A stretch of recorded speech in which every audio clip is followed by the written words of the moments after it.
Alright, guys. Part 1, let's go. YouTube Rewind. Preparations, basically. I have to do something smart and fun for myself. I just kind of have to. So let's see how it works out. I just found a video, right? Of Mr. Who's. I just call him Mr. Jose at this point because his name is too long at this point. And you're not the boss, but he's fucking great in this presentation about Apple kind of changing its mindset and the way it competes against other people instead of it competing against itself. I watched Simon Sinek praise Apple a little bit as well for having a correct mindset. Because being a competitor against everyone else it's a little bit difficult. But it's probably was one of those one-in-a-lifetime moments when you sit on your own ass and try to improve yourself until you get the chance to defeat others. A simple chance. So that is pretty interesting. But what it gave me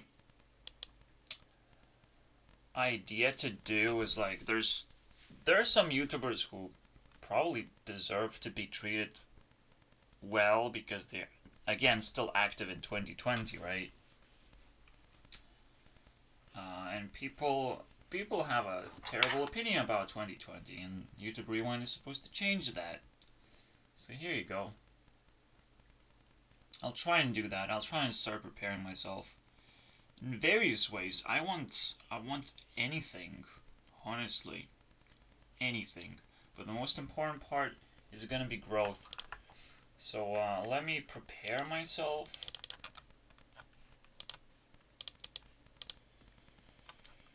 The topic of today.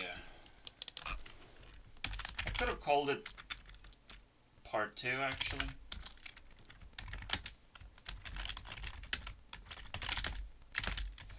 The preparations.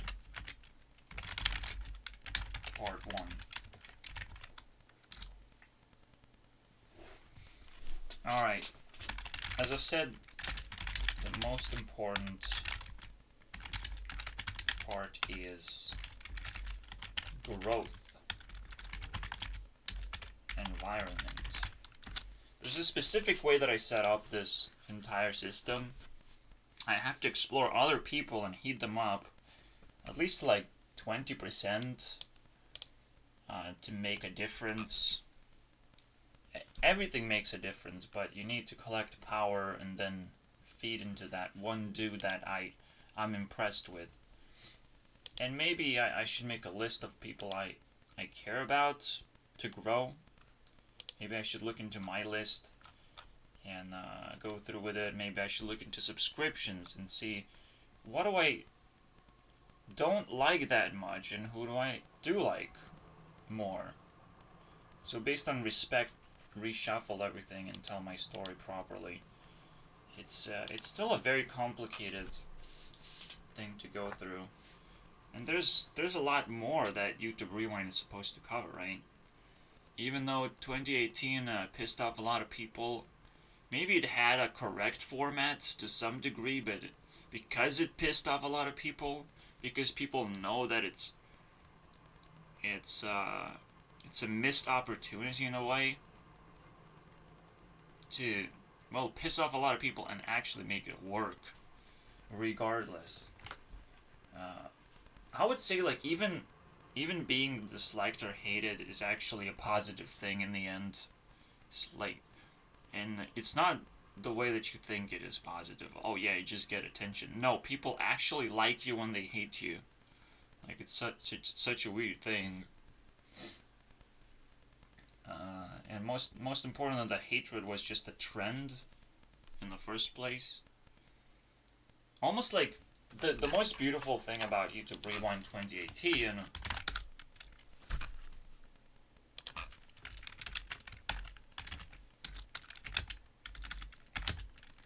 2018 was a challenge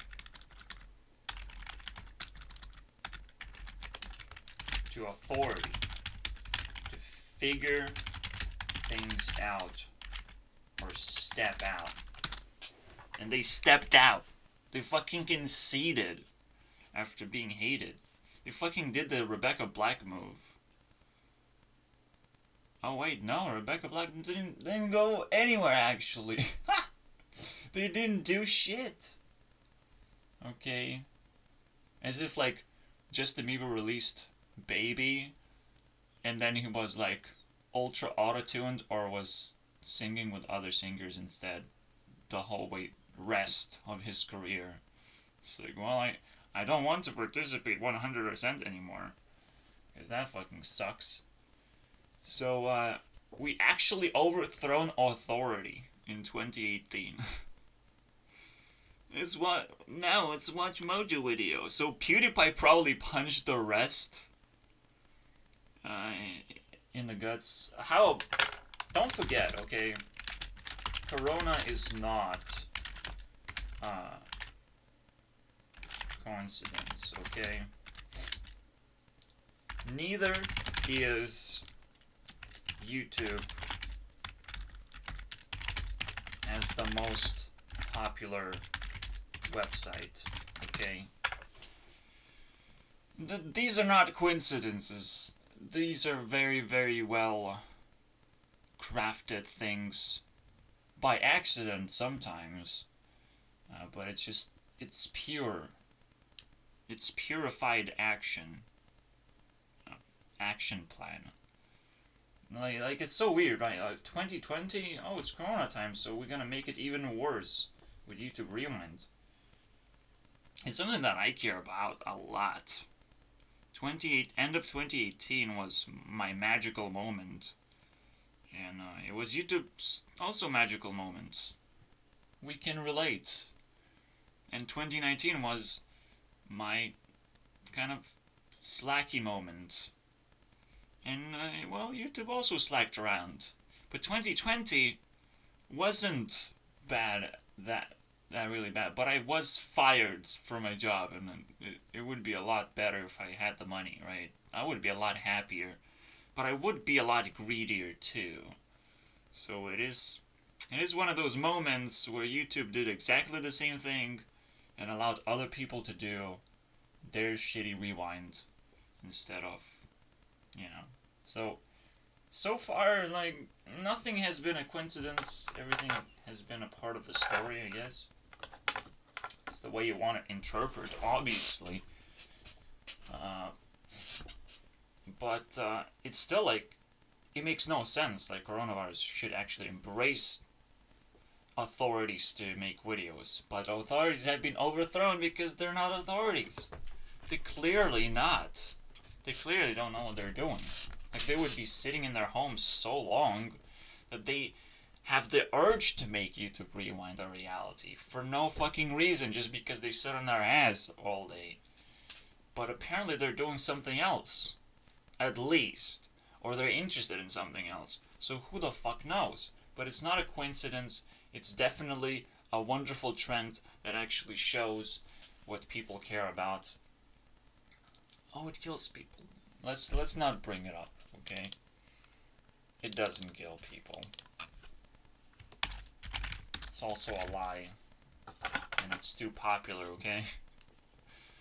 I mean, think about it this way, right? Like, oh yeah, China farted, and now let's make this popular because it's spreading. Are you sure? Are you sure about anything? You know what else is spreading? Testing is also spreading. So maybe you're just testing and falsely testing and falsely finding all kinds of false positives. You don't know. I don't know. I am a very smart person, and I need to know this firsthand. Okay. So just to finish the fucking conversation about this, please let me know if this was false positive testing. Actually, it's false positive for having corona this whole time. People die all the time, and if you do false positive accidentally, if you just poorly scientifically equipped with the proper mindset. You have to have a lot more than just, oh, I will serve my master mentality in this case. That's not gonna work in this way. And same goes for YouTube. You can't just serve YouTube masters realizing now that they're hated. What do you do though? But what do you do as a YouTuber? Can you survive these days? Can you survive 2020? And that's what we're about to review. The Survivor list, my personal favorite list, and people who showed up, but probably not gonna stick for long enough to be praised from my personal list into 2020 list. Maybe there's some people who will fall off. There's also a special list on my favorite list that involves people who have been knocked out accidentally because I didn't carry them. I didn't put points to them even though they deserved it because they were leaders at the very beginning. It's the very beginning of the year, so you can tell there's also a timeline of what happened throughout the year, of how I handled everything. Most importantly, we can look back up here and I'm like, I was building teams and everything. I was really into it. From the very beginning to the very end, I was into doing this and just giving points to things. And this turned out to be a hobby that's like super duper deep.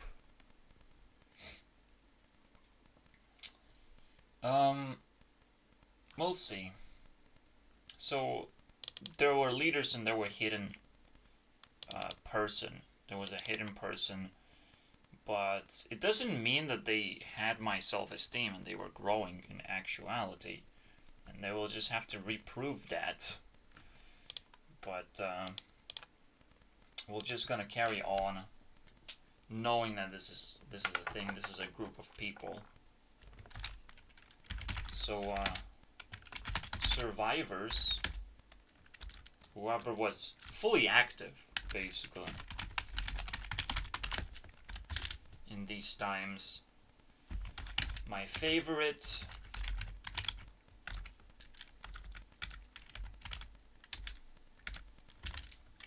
and then survivors are still my favorite, right?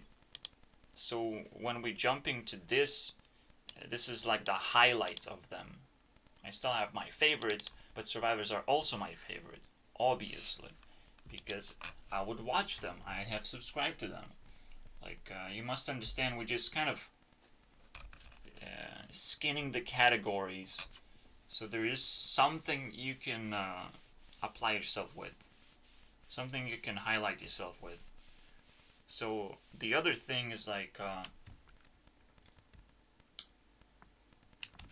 still good, okay?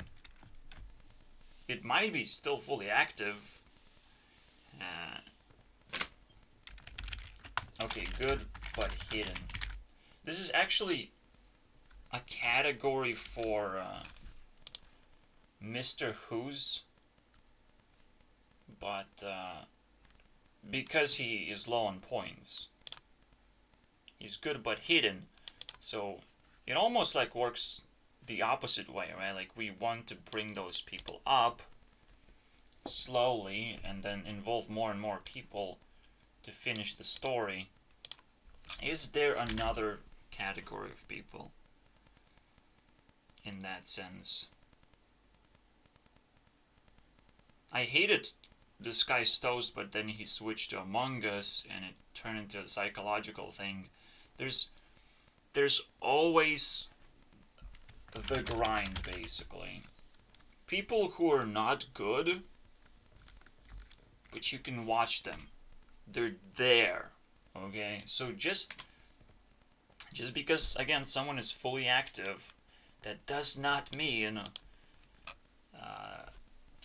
I like them at all. And based on that, I can fix on which group they belong. So yeah, there's the grind. Basically, this part is where all the podcasts go if I have way too much time on my hands, which I don't. But that's where also This Guy's Toast goes, because I still very sentimentally hate him for whatever reason. He's doing great in a social in the social game, I guess. As a backstabber, or a detective. I think he's lit to do this, especially when that's how we started YouTube channels. Like, well, I'm growing my Hearthstone channel, so he actually put a lot of effort into it. It was pretty good. Until it wasn't, until he kind of crashed because of popularity. And I understand that completely. I understand his career and everything. Except until he started just lazy drops from Hearthstone. Doing that as if people were supposed to watch that. And then he even switched from Hearthstone, so I couldn't even understand what was going on. It was still a popular game. The team tactics or something. Like, whatever. And then he came back to pique my interest again, and then he disappeared again. And I'm like, come on, that was the worst tease ever. And then he even touched Minecraft, for fuck's sake, until finally settling down on Among Us for a very long run so far, I would say. Or it was just 3 months at most. Who knows? How would Among Us play into this? It's almost like a map, right? It's almost like a map we can use now. Is Among Us even important? Well, Among Us feeds into the narrative. If you just blatantly play the game, and you might be kind of interesting, okay? But you have to immediately transcend over just playing a game and understanding for what it truly is about. And I think Among Us is about detecting evil, because 80% of the time you're going to be a crewmate trying to detect evil, trying to detect lies. So it's that sort of game, basically. And it's supposed to be very simple in its nature for you to understand what it means, right? Just detect lies. Everyone gives their attempt of being the best liar and being the best cover-up artist, but yeah, good but hidden. Yeah, okay. Now it does look kind of fucking weird, right? Because not only in Among Us you have to be good, but also survive, not be a target. So just being a crewmate and knowing that you're a detective, you also have to survive. So you have to have that YouTube channel, as I've said. Holy shit. It's such a weird thing, isn't it? It just plays into my map very well. My favorite. People will actually feel intimidated when the favorite person talks, right?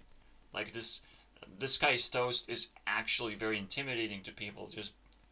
And he's probably growing his IQ based on that, and not necessarily based on like pure strategy. He's actually mixing those alchemical produce just to try and intimidate people and make them say, "What? Why?"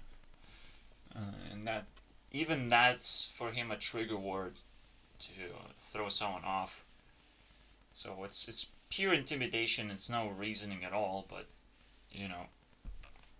if you're someone's favorite, if you're the favorite of the group, you're gonna have this advantage of just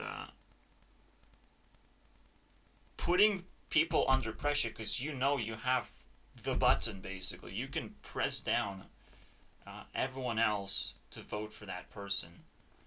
You will always have a reason, even if it's unreasonable. So the same way you can actually appear on YouTube Rewind, even though you have nothing to do with 2020. Crazy, right? But still, you might be my favorite. And then, you might be good in Among Us, but you never really showed true skills. So you never challenged yourself well enough. It's kind of weird, right? The same way, like, you might be a good YouTuber, but the biggest problem usually is not you. It's the challenge itself of not being you. You know, like, that's crazy. You're being asked not to be yourself. You're being asked to be way more than you can fucking handle. And usually the answer is don't fool yourself. Just be yourself. Just believe in yourself. Which is actually a good thing to say right now. Believe in yourself. Don't fool around.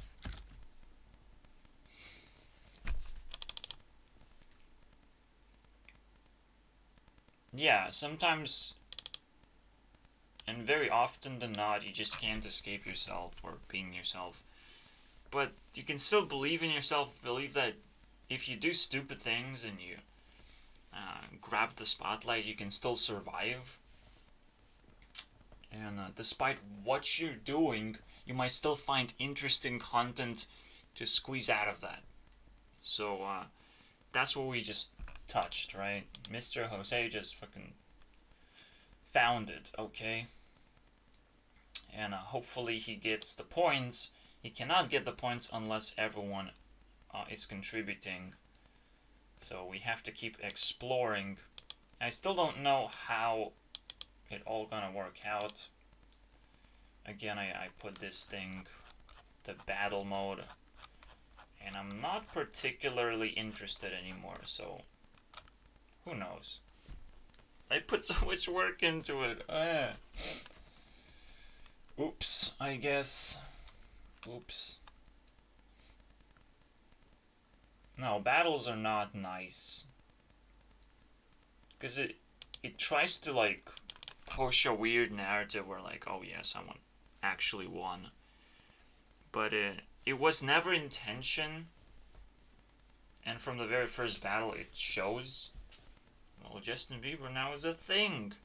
How do I get rid of it?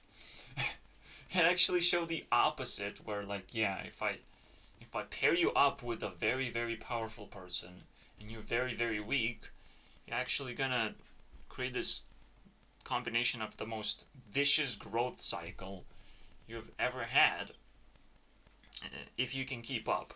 And you most of the time will be able to keep up, because you're in the spotlight. Here you go. So that was the first fight. That showed tremendous growth, and then everything else was just kind of like meh. And I could repeat that. Another thing that was terrible for me. Oh no, I've spent 2 days for one battle. That's not good at all. I don't think that's good. Alright, I'll take one simple break, need to grab some food and figure this shit out before we make any moves. Because if I make sudden moves, it's not gonna be good. So first good move to make is keep an eye on these bad boys. How does this eye look like? Terrible, doesn't it? Actually need this stupid eye, don't we? Anything else? Jesus. If this would look the other way around, then it would not suck, actually. Maybe like this. Monocle.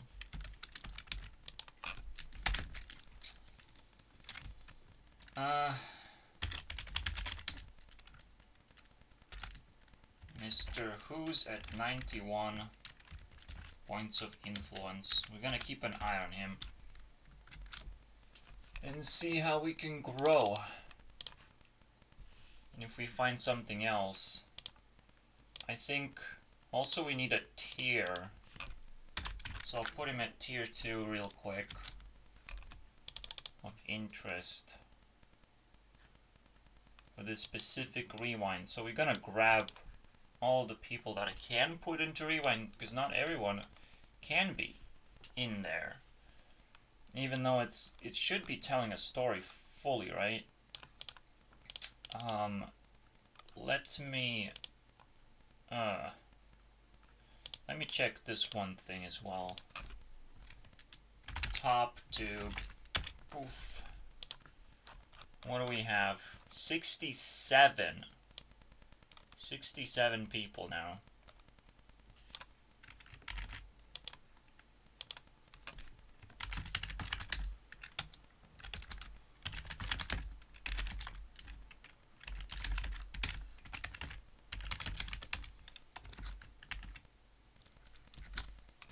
Let's revisit the list. So we have 67 people. I need to like mark these people out as well. So we have my favorite list, and I need to know if they show up here as well. Does Ari show up on my list? Yes and no.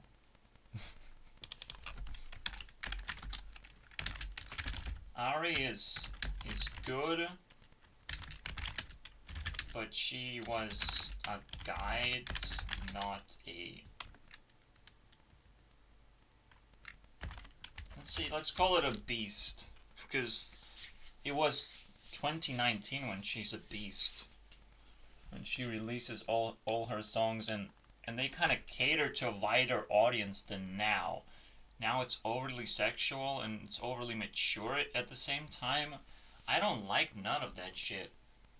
Previous was decent, okay, and catchy and more fucking in tune. Right now, like, I'm okay. I don't feel like I lost anything because she's still on top. But maybe it's one of those moments where she does have to battle. Who knows? But we'll have to fill in the time instead of thinking, oh yeah, that's way too controversial to have 6,000 points, right? Selena shot up quite a bit, I think. Maybe? Yeah, they switched places. Selena just got tons of points.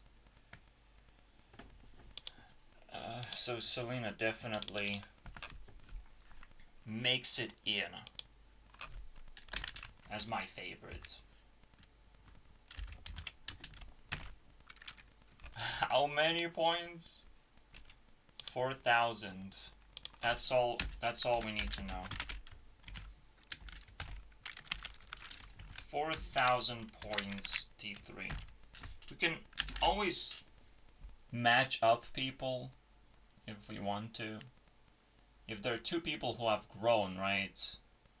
So I can just match them up and let them battle out the points. And but the battle doesn't mean anything. It's just distribution of points, as if the battle already is over without you even realizing. So that's a better way to approach this, I think. The battle can still work its way in there, just to distribute points a little better. So maybe Ari is gonna be the beast of points, okay?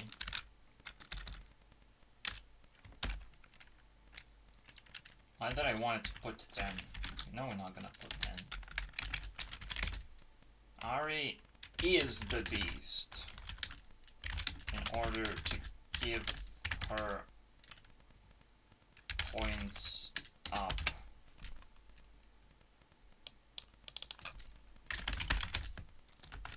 Order. So yeah. She has so much that she can probably give it all away. Alongside with me, alongside with YouTube Rewind. There's gonna be 3 sources pretty much. Okay, of how I distribute points. Maybe I'll find a 4th one as well. Okay.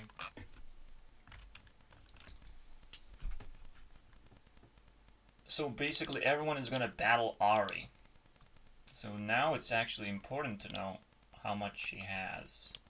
6372. Okay.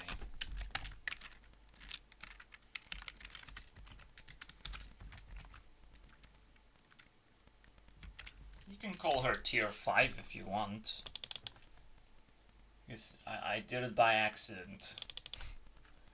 Okay, what else do we have? Yeah, Taylor. 3683, okay. Now we filling up this thing first.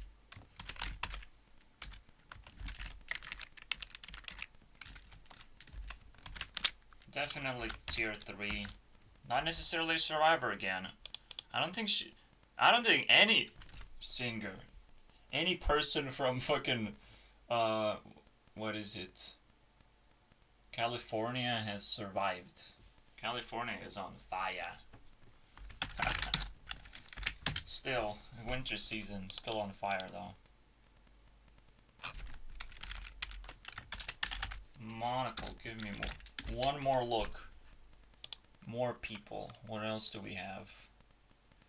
H2O is still up here. That's fine. But do we want it though?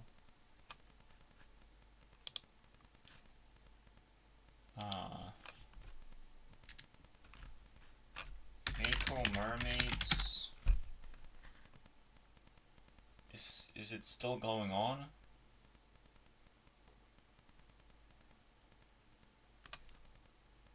Got cancelled? What do you mean?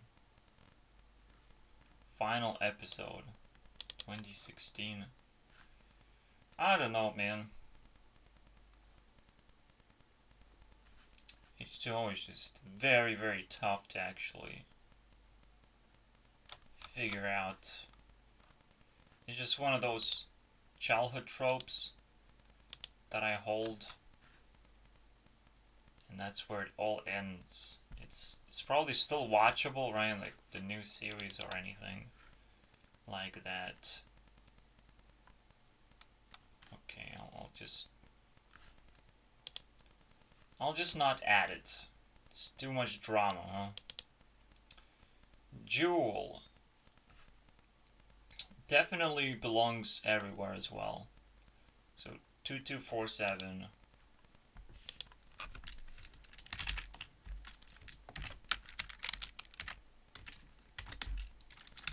Again, she wasn't doing great, so even though she is my favorite, not a survivor though. See, you have to be my favorite to become a survivor, to gain incredible self-esteem, and none of my teammates actually made it. Even though they didn't lose anything either. Cost me also not a survivor. Smosh has been hit very hard. 2,200.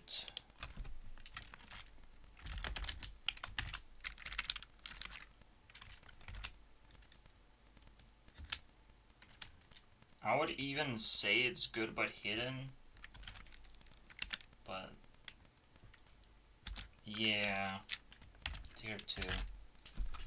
Sorry, Cosme. Don't hurt me. Justin Bieber is good but hidden.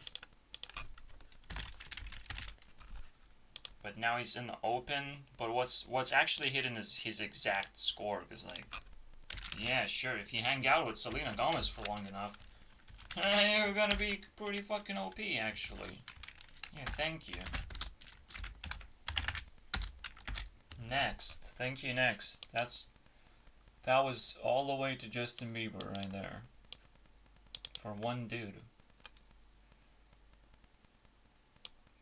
We all popular because of one dude. That's right. So this is pretty much the same thing as H2O. We can skip. She still holds the Rickies, okay? And the Rickies, guys. That's where all the action happens. Smile. Or Camila Cabello. She has to be good, but hidden. Even though she's on my favorite list again. But I'm not too excited, right? I'm like, yeah, she's cool. What else do we have?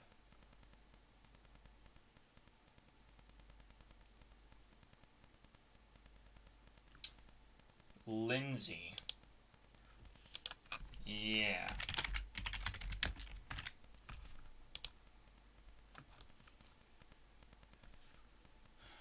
I think I have to copy and paste this. What was I thinking? Nah, tier 2, it's pretty obvious. Why is it coming down all the time? Fuck you.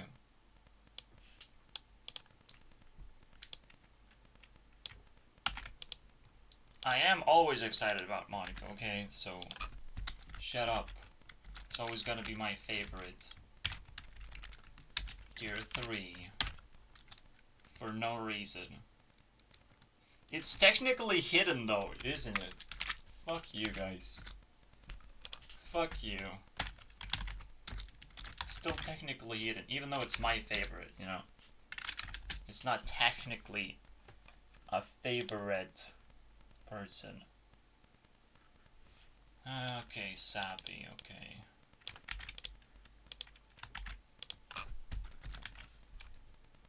Still say she's hidden. Again, you have to do something this year to not be hiding.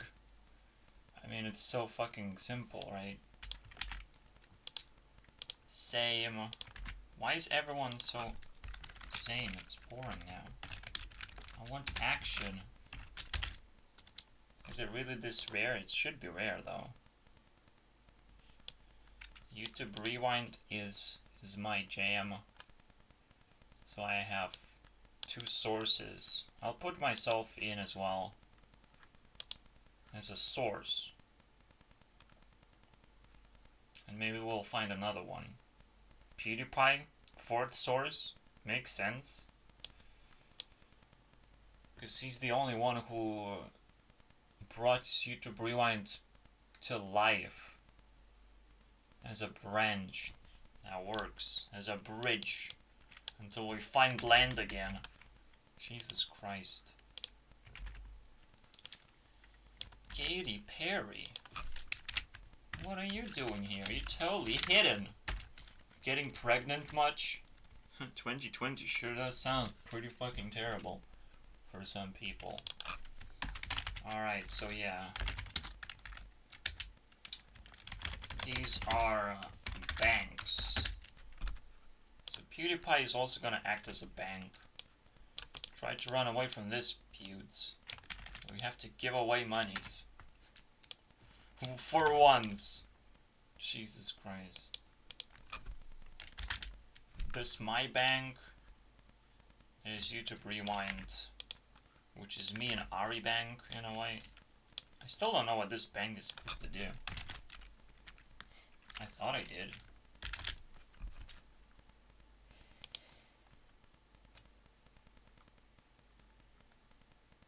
Where is that dude?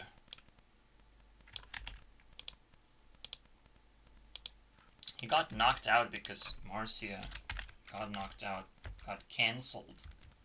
Well, I'm sorry, guys. But she didn't got checked, marked easily enough. So, remove. I have to focus on the right people. Lava. Finally here. But is she here? Well, not really, actually. 1 second. Her bonus points are now obsolete. And the battle is ended without the actual battle. For the moment. Because we realize how the battles are actually going to work. Huh. Very funny. Whoever gets the most out of us, right? The fucking Santas. Santa is coming to town and is going to give away all his wealth. Of course, I don't want to have wealth. I want to know. I want to invest into knowledge. Knowledge. And when I have knowledge, right, whenever I need to, I can just get my points back. I can run a show for myself. Easy.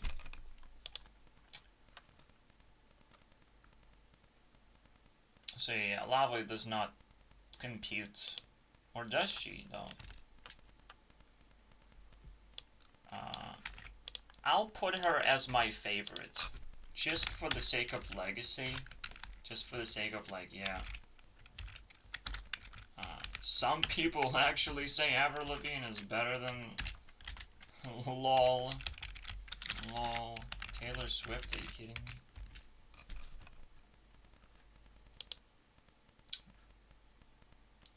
I'll just put them on the same scale. iJustine is... I'll put her on the grind. So sad. I like her, but I just can't stand the content right now. I'm sure AVGN is good but hated. I'm sure. I'm sure I have nothing against it, even though it was pretty tough actually to keep up. You know, keep this up. Alright, tier 2. What else do we have?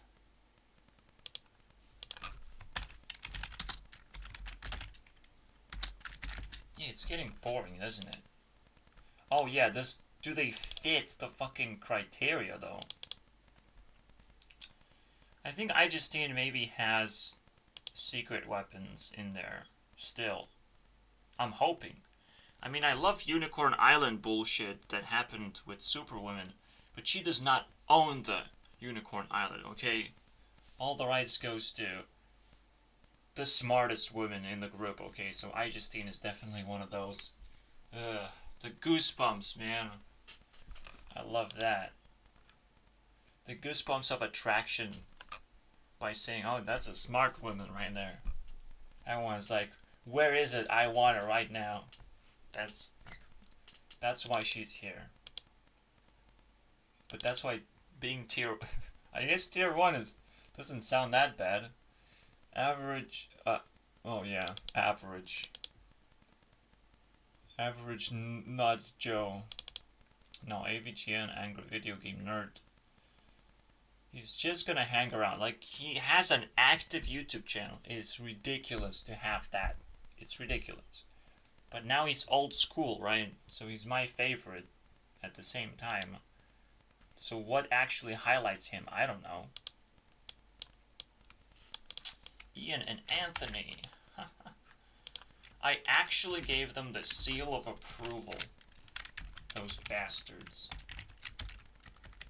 Obviously they're not going to claim it, so I'll just put them on tier 3 and move on.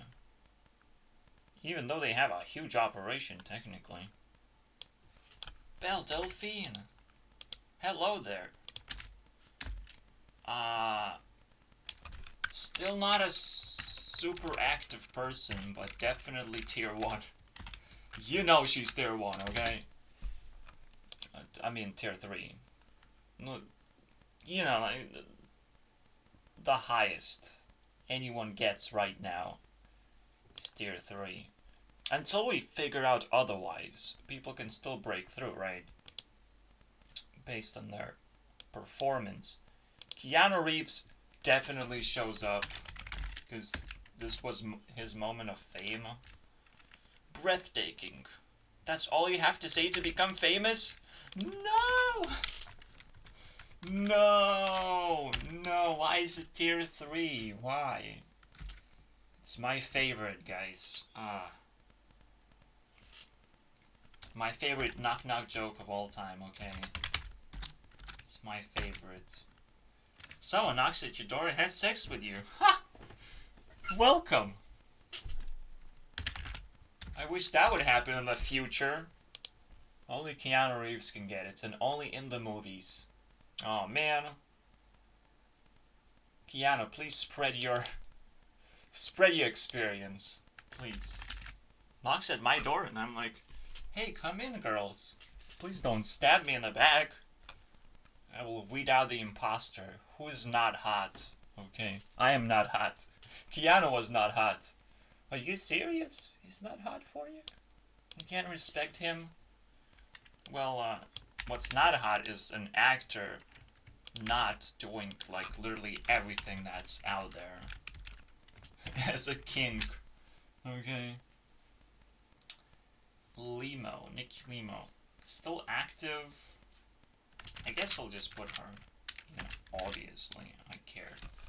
I care. I have marked these people out, right? I have done this. Are they good? Are they fucking useless right now? I've filtered. So it's all good. I can put everyone into rewind as long as they're not too personal in a way. Because I think she graduated. The Geo. She's probably good enough for next year, not this year. She probably is the pin on the grenade, basically. The pin of changes. Tiffany Alward. Again, most of the people I discovered this year. And she's kind of active too on Instagram. It still works. I would say she's my favorite just because of how far she went. In that sense of just being on her own. Sounds like a lonely person. Sniper Wolf. Huh. I don't know, man. I'm scared not to put her in tier 3. Because she's one of those loners as well. I'll do everything myself. I know exactly what to do. And she knows exactly what to do. Fuck yeah, dude. Reaction channel. But she has fun with it, I hope. Fire is my classmate, and she shows up in my dreams way too many times, along with my classmates. It's like, which one is a bigger curse?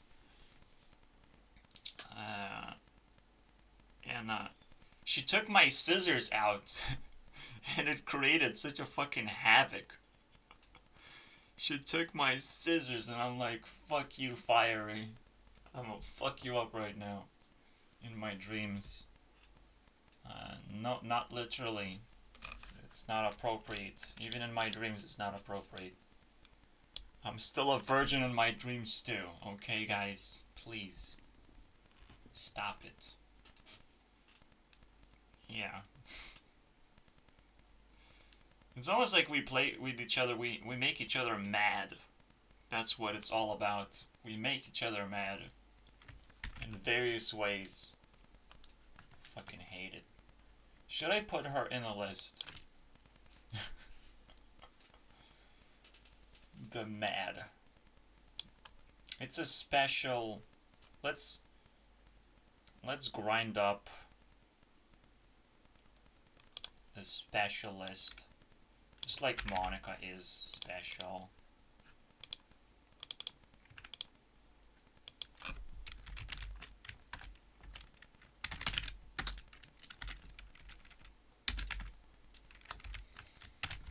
She can get the points after the end of the episode, why not? And maybe she'll fucking find herself in YouTube Rewind for no reason whatsoever. There's more to it than that. We have Ozzy and Ivy.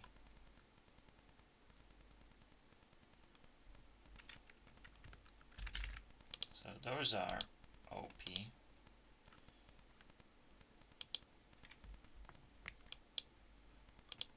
Don't bother me, Pickle.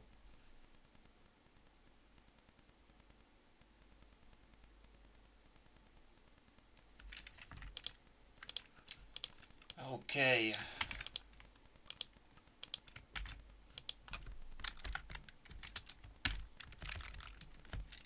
Because I have nothing else to fucking worry about, don't I? It's still the grind, though. It's still the grind. If someone shows up in my dreams and, like, that's my only way of getting influenced, very funny. Yeah. Not funny at all, actually.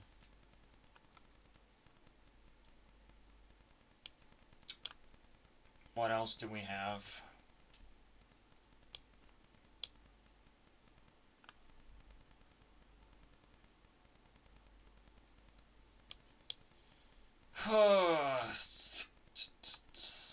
Distractions, that's what I have. Assholes. Yeah, Ozzy. Those are fucking snipers, okay? Very dangerous, getting sniped.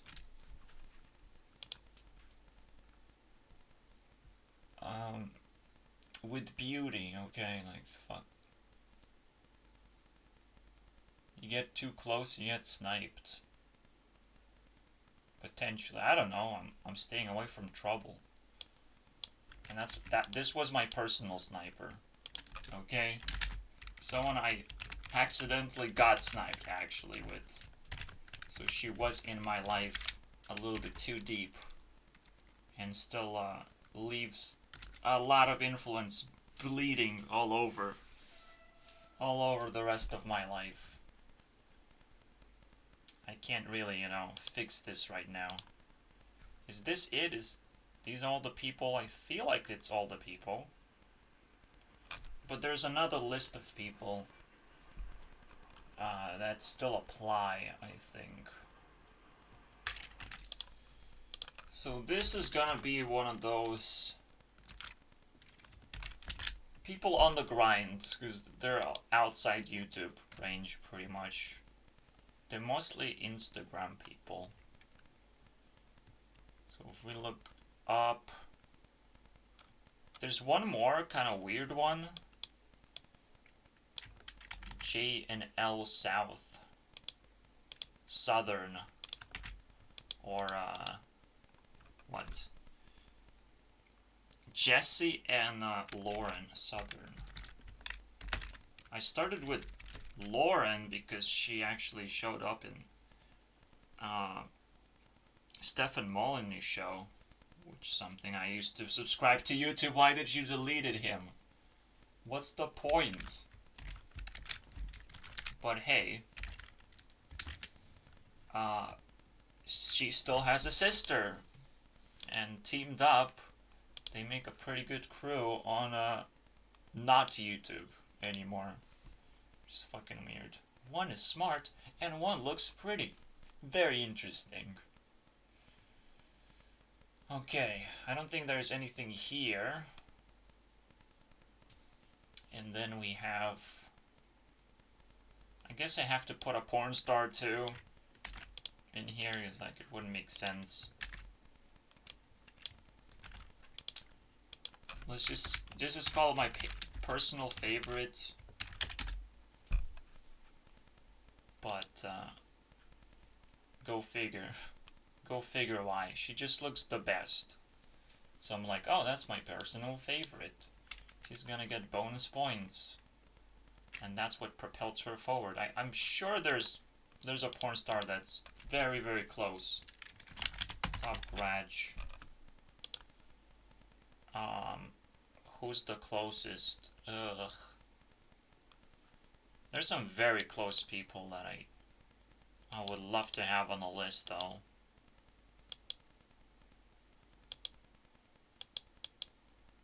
Oh, Mermaid is closest. With fairly much very similar amount of points. Actually more. Mermaid. What if I change my mind? There's the last one. So actually there were only 2 Instagram people. Despite how powerful you are on Instagram, you can't make it. You just can't. Can't quite make it unless you just knock me out completely. Many times over. Sarah just fucking nailed it. But I think as I'm growing my awareness, like, wow, everyone is nailing it. I just don't know which one is which right now.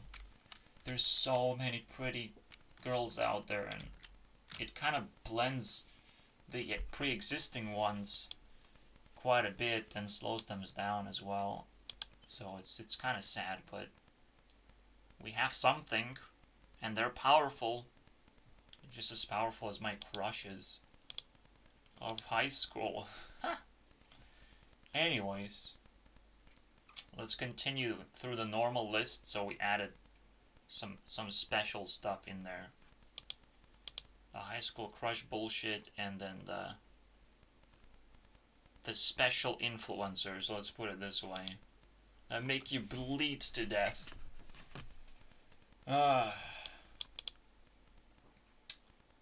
But you never want to focus on them. You want to explore more than focus.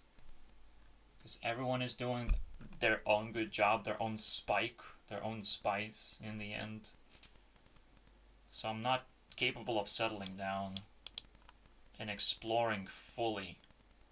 Because it's just Instagram, right? It's just side chick for YouTube.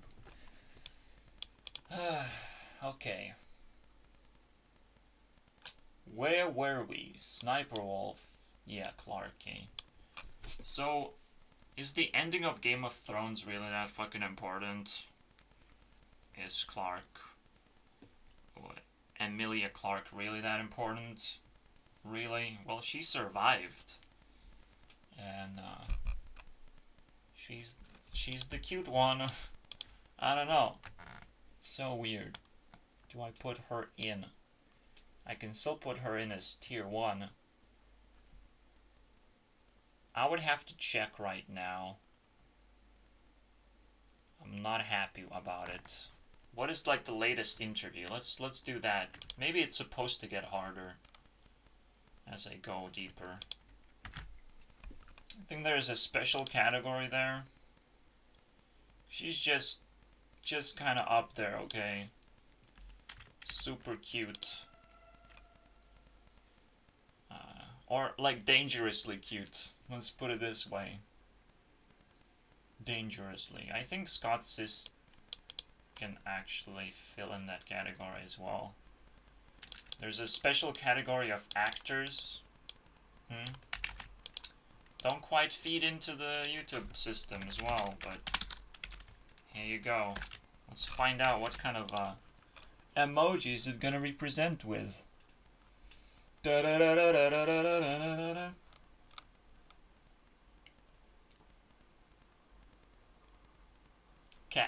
Cactors. I don't know, I'll give Emilia a fucking Christmas tree. It makes sense. They're all in tier 1 though. Because they don't quite fit the list. So what is it then? I may want to put Indiana though. I will skip the H2O crew.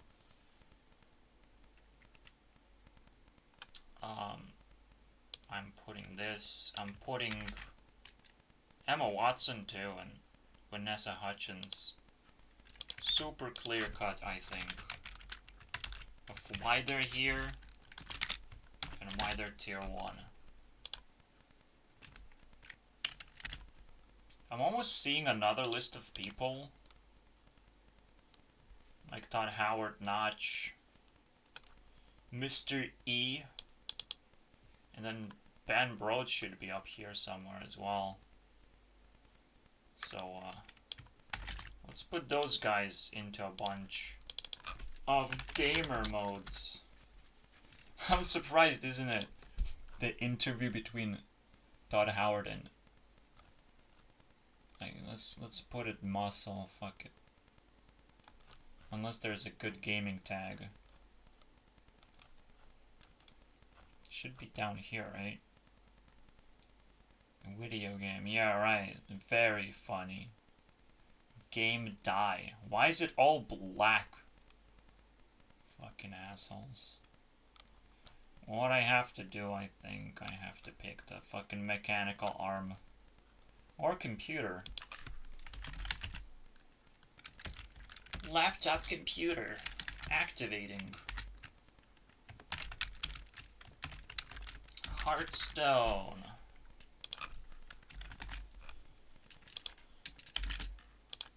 Technology in general, I guess. Mr. E. Let's beat up the government. And stop the college education once and for all.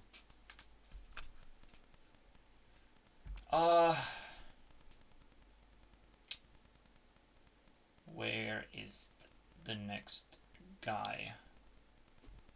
So Toddy and Notch. The Minecraft guy and the Skyrim guy. Give me your points. Shit. Here we go.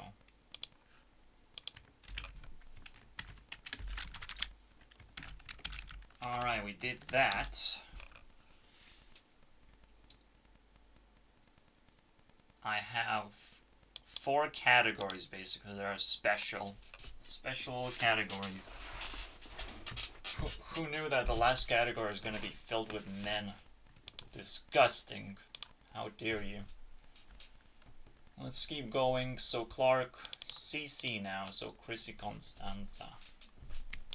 Where you going? Well, they're just gonna be normies, okay? We're gonna go back to the same thing. Monocle. Normies, but normies, eh. She's stumbling and falling when it comes to actual competition and not controlling a YouTube channel that has 13 million subscribers.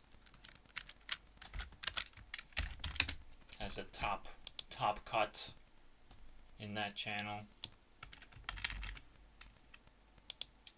Kimmy, the cutest addition to Smosh, is here.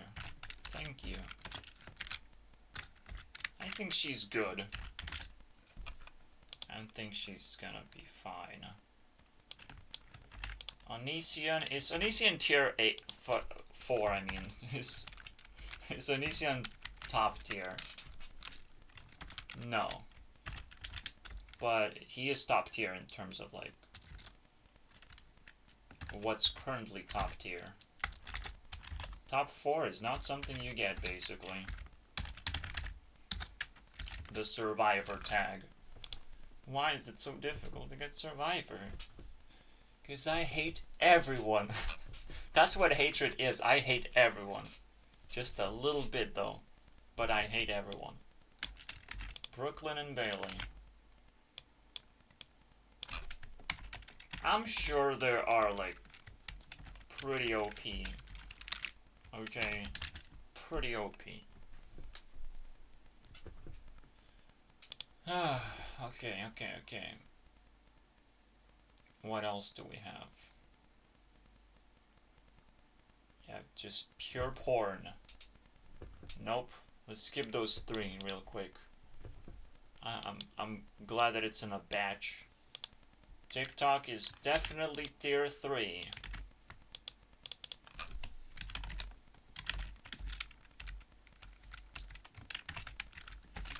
Oh boy. I don't think I have to explain why. Just, it is. As a platform, it's trying to beat YouTube. Poppy, oh man.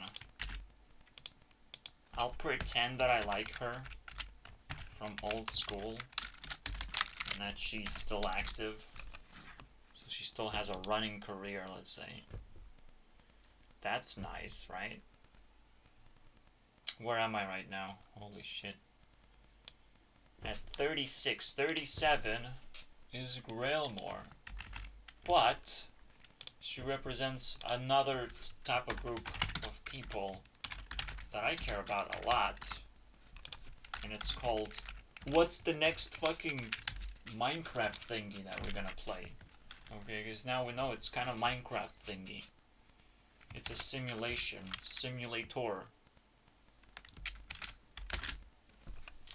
I'll still put her on a lower tier though. So we pick those out as well. Highly. Yeah, she's fine. Let's just leave her. It's sad in case she doesn't show up often enough. It's gonna be super sad.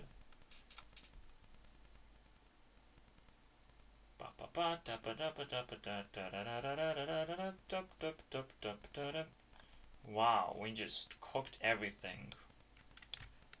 So this is very much just the sentimental pick for tier 1 for Ari to hold on to as Sam and Cat Adventures that I just watched on the second half of the year. So the first half of the year was Victorious and the second half was Sam and Cat. Cool. I mean, it's so fucking nice.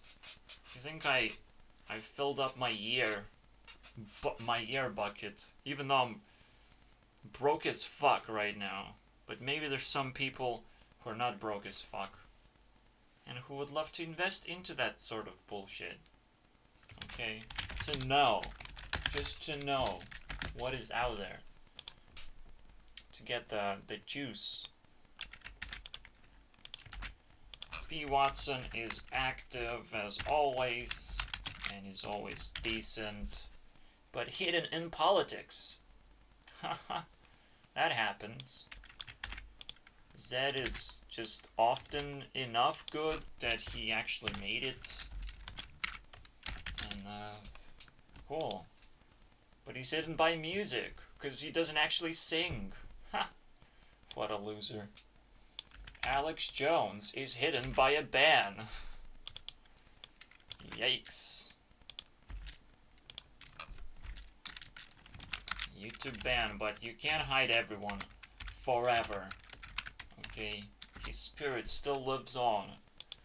As strong as it does. Johns. That's a new dude. I'll just put him on tier 1 just because he's so fresh out of the oven. John Stossel, okay. Still active though. Still worth watching. Still engages in some like... It's a capitalism deal. I would rather like switch Alex with Johns if I had a chance. Maybe it's worth just tearing them up to the same level.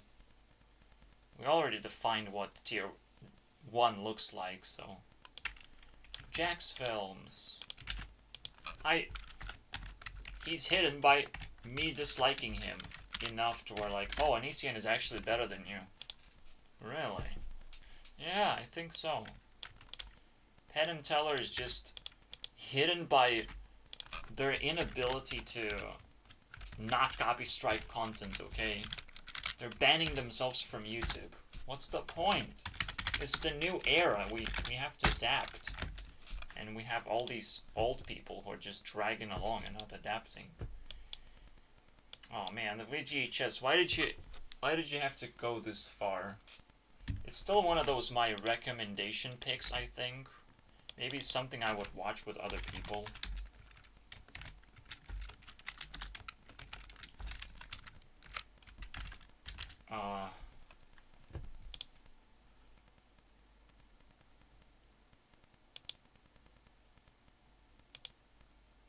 Or with myself for no reason.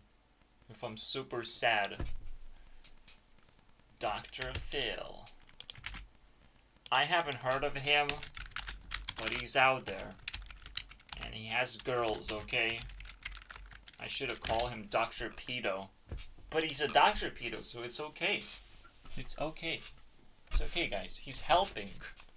He's helping the girls. Okay?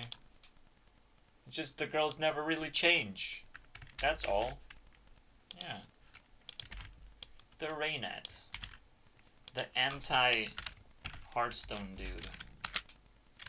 Let's keep him up here, because I care about Hearthstone a lot. And then we're gonna try and fill up the list with anything else. Like Mr. Jose. Thank you for showing up. So anything else. So when I was doing the battles, I was hoping like I would highlight some new people, right? So we're gonna look through this list as well. Ha! Who would have thought? Alright, where is it?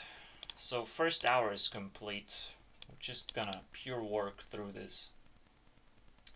Will Smith will never lose. Will always be the ultimate meme of YouTube. Perfect. He's kind of tagging along every platform. He's just like a puppy for hire, I think. It's a very peculiar point of view, I think. Oh, there's something new going on. I will do it. I'll do it, yeah. Of course. Logan Paul and Technoblade. Haha. There you go. There's no dream right now, I'm sorry.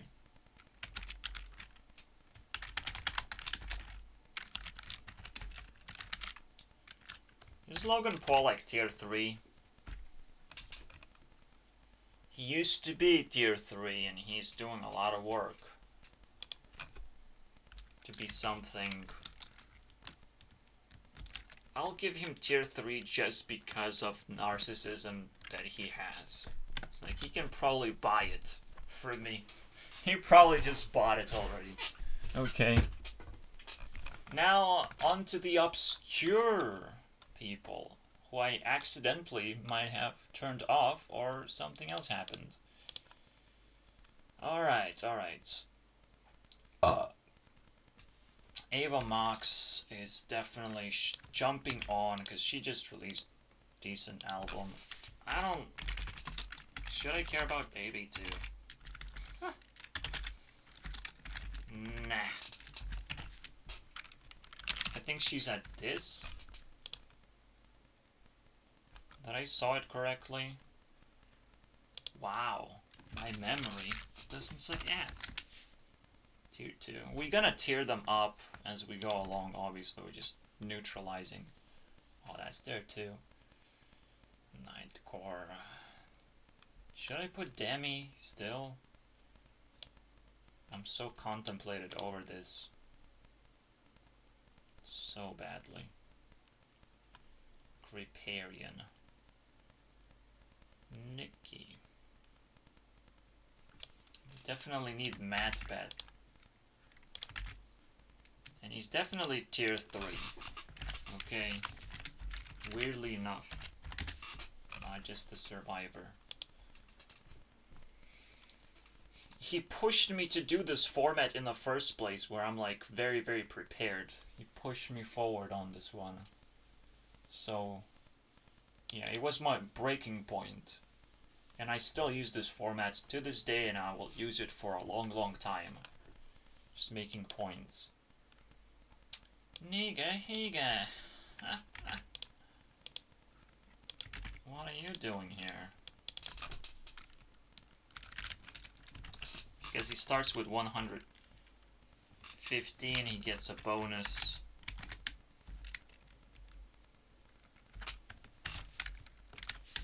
I said the N-word every time. Nah, he's tier 3, by the way.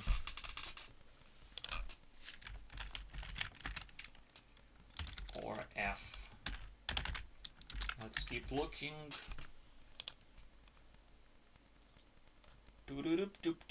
Captain Sparkles, is he in?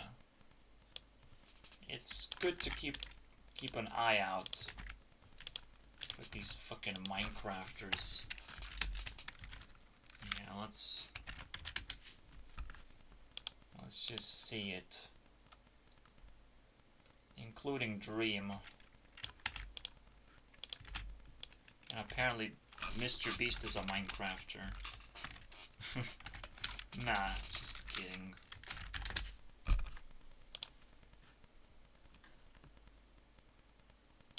That's why I put him here as well. Because I hate my jokes. They're always too serious.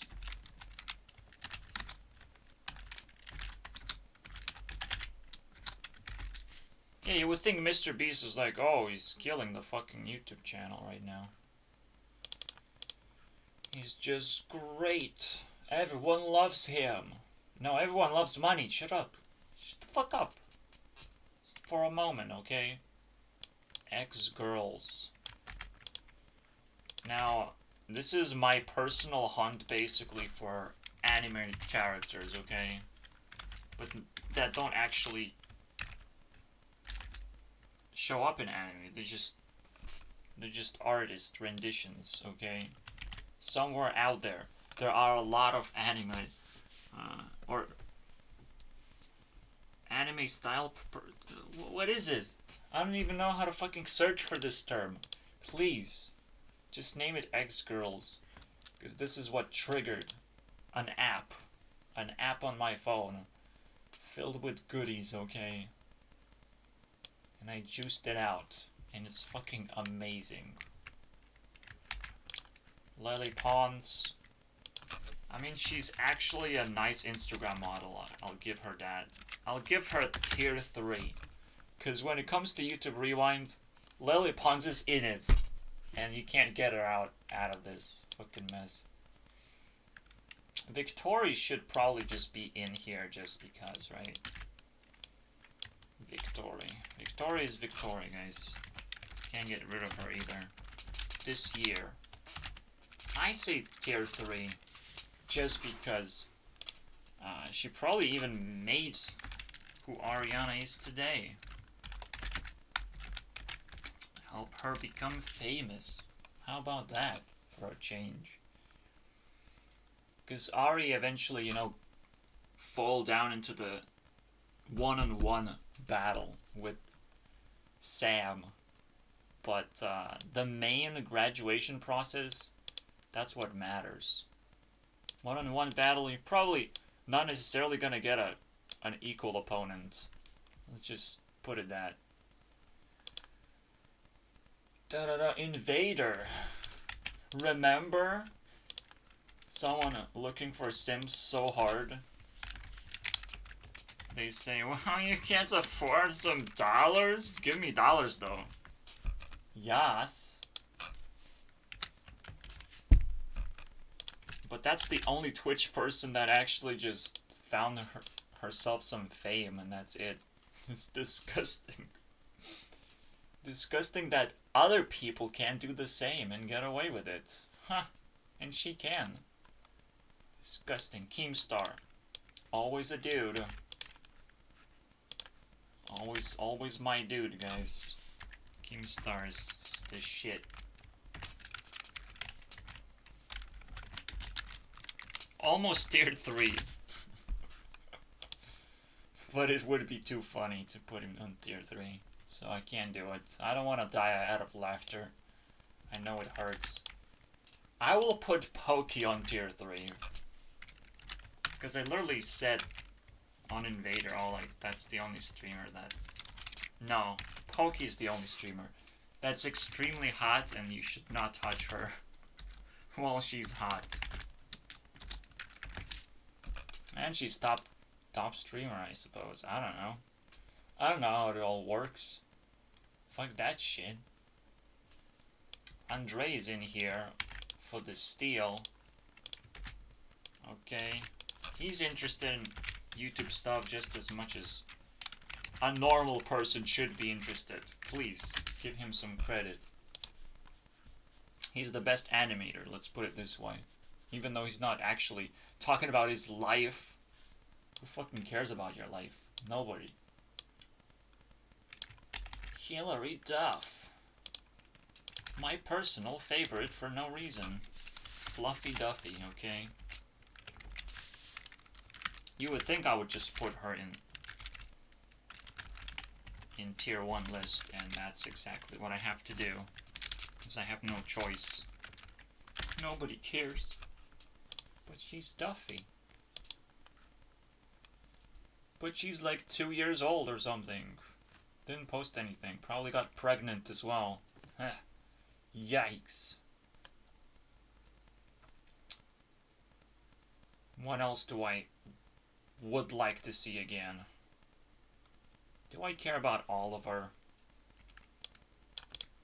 Fine. Fine, you got what you wanted.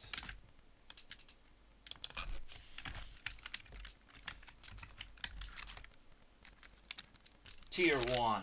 Get out of here. I liked him at first, but I kind of drained his content, so I don't know if I can watch him any further than that. Or I maybe even got him figured out and was like... It was funny at first, but holy shit, is this getting cringe ultra fast. Jojo, let's put Jojo, Rumi, all these dudes. I don't know how they made it this far anyways. The PewDiePie picks for PewDiePie, okay?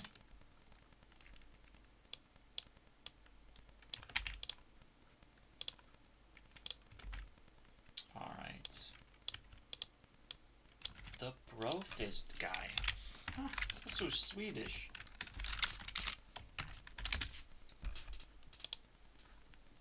What else do we have? Donald Trump! He can beat everyone up. And build a huge wall so no Mexicans can come in. Oh wait, is that an overplayed meme? I literally know nothing else about Donald Trump. To this day. I know he's narcissist. He may have made America better. Or great again, but no one cares about America anymore, so he's just old school narcissist. So it's kind of sad in the end. It's fucking sad.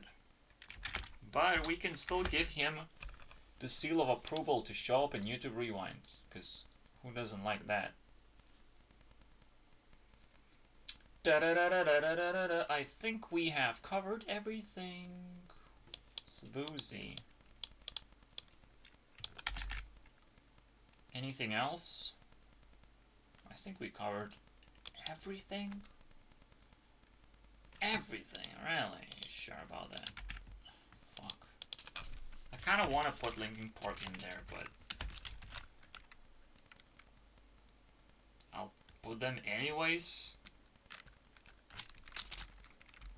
I put Swoozy in tier 1 because he's just not active at all, I think. Just making 3-minute videos every month. Not good enough. Definitely. He might just have a secondary channel somewhere. Or something. I'm sure he has something. But we'll have to find out. What was it I was on about? Oh, Linkin Park. He should never die, necessarily. Where is Linkin?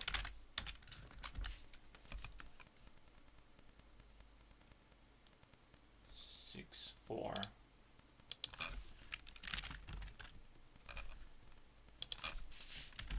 No, where is linking? I don't like it.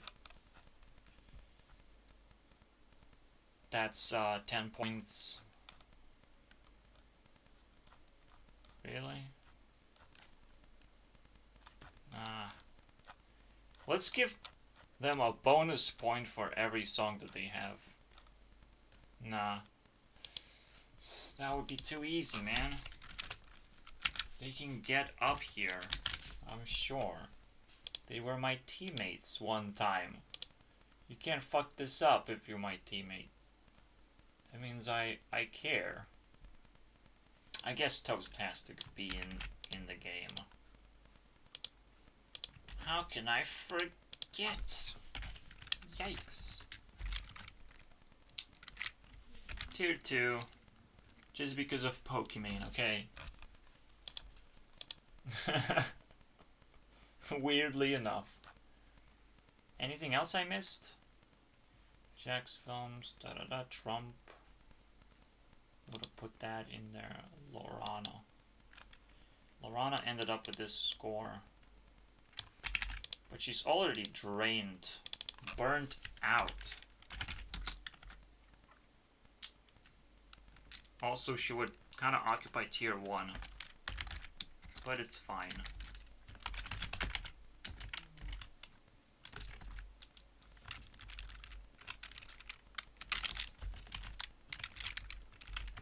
Alright, let's just,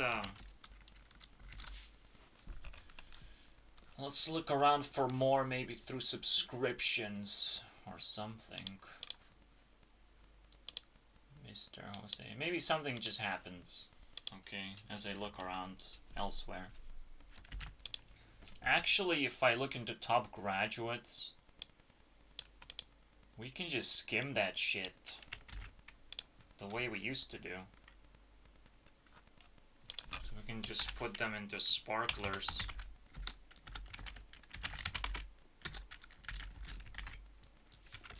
And not necessarily apply a tier list at all, because they don't quite deserve it, maybe.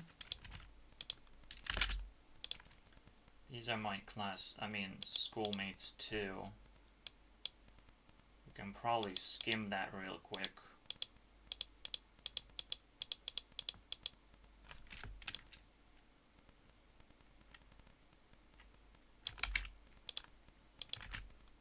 How many are we gonna find?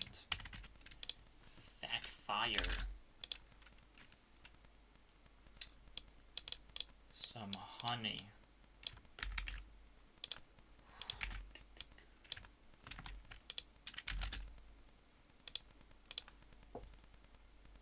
How does my brain work? We'll figure out. And GG, I think that's where I end up. GG is GG, guys. Can't go below this. Because that's a girl that, if I respect her a lot, and she's like super low anyways, you can't beat that anymore. There's definitely a ribbon down here too. Oh yeah, Anchor, did I put her in? She needs to be in. My actual second classmate that actually made it. No one else, 2 classmates. Oh, my mom. Of course. I looked into a wrong list though. Whew, okay. The ribbon might actually be split as well into something else. I'll add basically a candy in there. Jinx. I guess Alyssa Violet kind of works in that list as well now. Should I care about her though? That's the question. And that's exactly what I don't care. to answer. Is that it?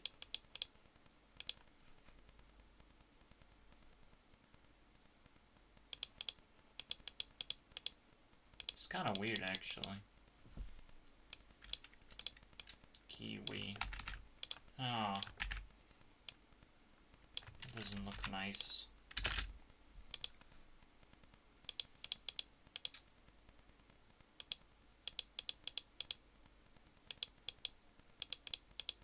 Yeah, I was hoping for more.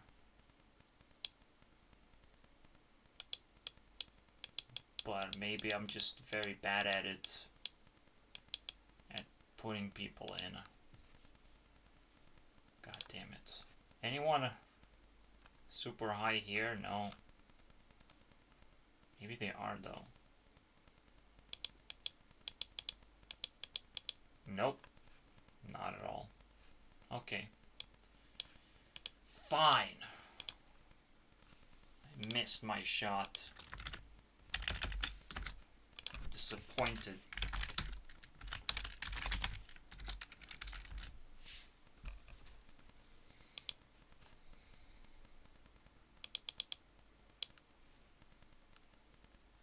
This one shouldn't be disappointing at all.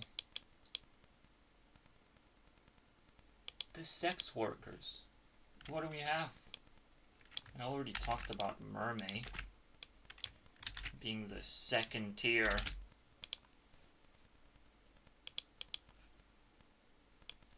Below Sage.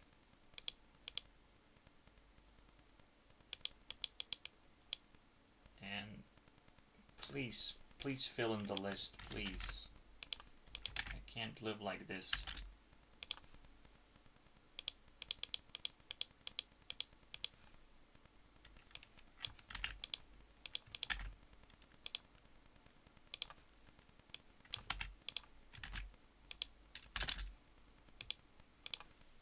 Oh yeah, one more. But it's so weird.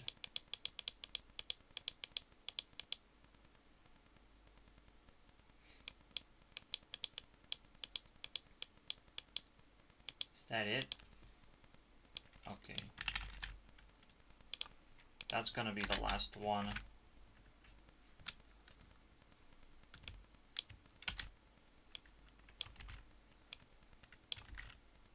Yikes. The memories, man. Ugh. Ugh.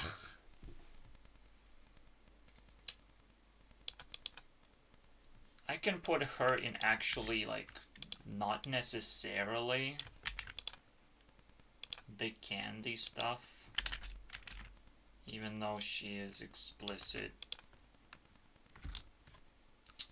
But, you know, everyone's explicit at some point.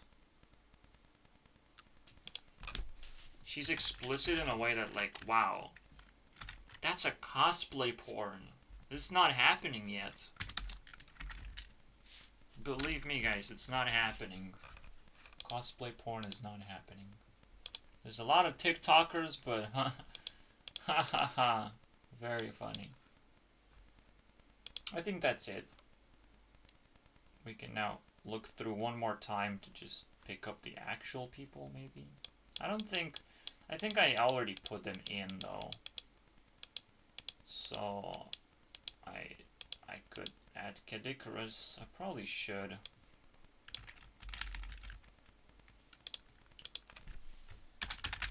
Final.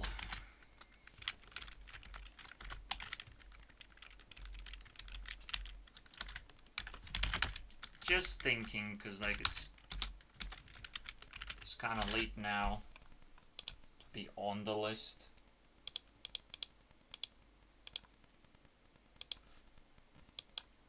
Still have to see what Adam Conover is doing, because he has a podcast. And College Humor is actually dying. So it literally created a trap. What the fuck happened to College Humor? They're not posting anymore. That much, at least. Once in a month or something. Fuck you, man. Or just being upset about elections or something. Give me a break. As they always do. Vsauce, maybe worth checking out.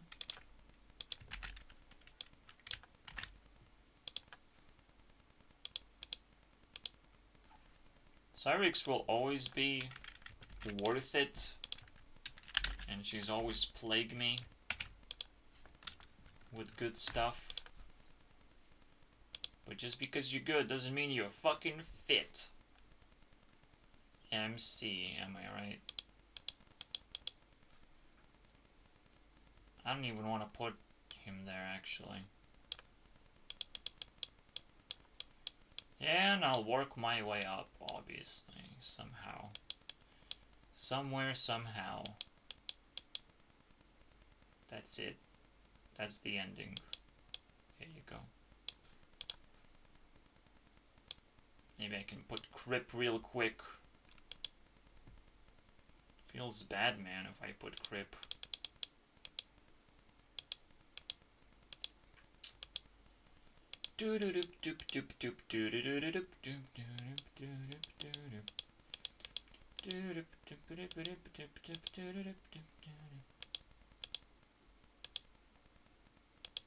Damn, it could still make it.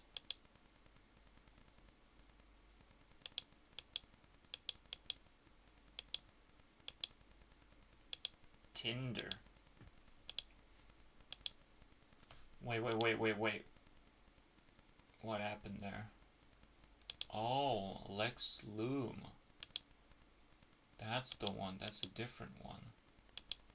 I'll put Thought in here. Okay? And that marks the ending of that. Someone can still jump in as Mr. Jose fucking did.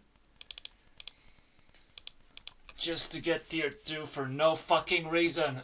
How dare you? Alright, I'm prepared to work my ass off. And get defeated real fast. What a Christmas tree. So many light bulbs. Assholes. Oh my god, this is probably the most meme fucking move ever. PewDiePie literally has 666 points. Come on, let's go. Let's go 66. Never mind. KSI did not make into the list. So, him saying, oh, this is the most esteemed show, 30 minutes. Let's watch this before I go anywhere. This might be a fucking meme. Right now, I'm watching Demon Slayer. That's what KSI said. Wow. His favorite anime. Aw, so cute. Okay, the Big Fist Shaman is working just nicely. We got ourselves a legendary at 25 levels, huh? Fucking useless, though. I don't think I'll play it. Mill Warlock, really? Is that all I have? Damn, Ryan G is going places, man. Doesn't have a Mill Subscribbles just yet. I'm not sure how long his career was, but he's incredibly creative with his, route of creating content that's fucking short but straight to the point of exploring what life really has to offer, apparently. Okay, I probably shouldn't do the most popular. It's literally my thing now, though. And he's showing up all the time. So, yeah. I might want to subscribe. Why not, right? And put him on the blast. Let's see if he gets 100 points or something. I'm not sure how I handle this anymore. Yeah, no, I still gonna do 250. If you below 250, you get 500 bonus. And that bonus actually hurts you because you're trying to grow percentage-wise, and let's say you grow 15%, with 500 buck or influence bonus, you're probably gonna grow like 3 times slower and only get 5%. It's gonna mitigate the growth for small people. But if he can go to 250 right now, that would be insane. We probably need... So I picked my favorites, right? The ones who actually apply. I excluded myself, Ari, PewDiePie, and YouTube Rewind as 4 major banks. You're first gonna go through PewDiePie Bank, see how much you earn. Then you're gonna go to YouTube Rewind Bank, see how much you earn there. And each time I filter out like at least half people and let them through. Maybe even change the tier list in a way that like, oh, not only you tiered up, like my interest grows because of that. And kind of you have access to a higher level bank in that sense, potentially. So we'll see. This might be quite interesting. I probably needed a little better setup. I could have just taken the YouTube map itself and applied which one do appear on YouTube Rewind in the first place. It probably makes most sense, but the real deal, I think, is to do 250. To reach to 500. Everyone graduates, whoever haven't, or like just do tasks in general, right? So figure out which one is the first task, and yeah, graduation should be the first task to do to help people move through. Yeah, I still think I'll put this guy behind, or maybe in front. Why not? Some people might be left behind, but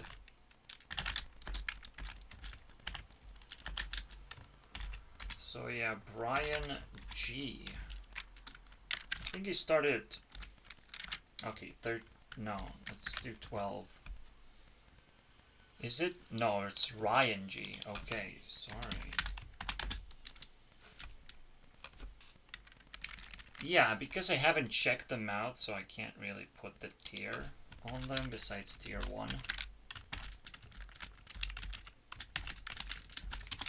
That as well.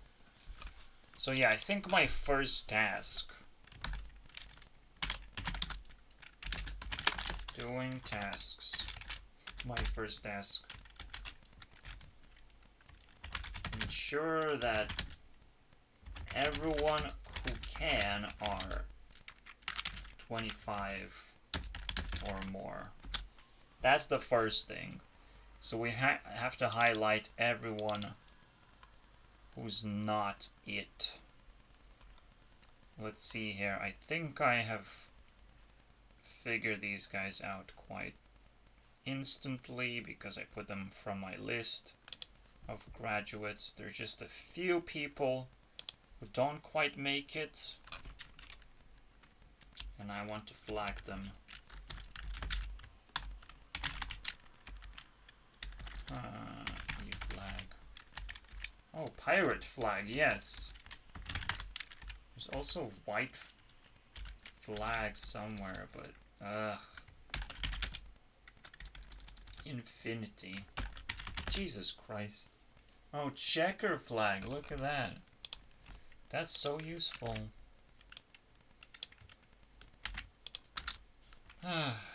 Well, let's just flag them anyways. I could flag with hearts, I think. Just give myself an orange heart. Everyone likes orange. Maybe I should have done like this.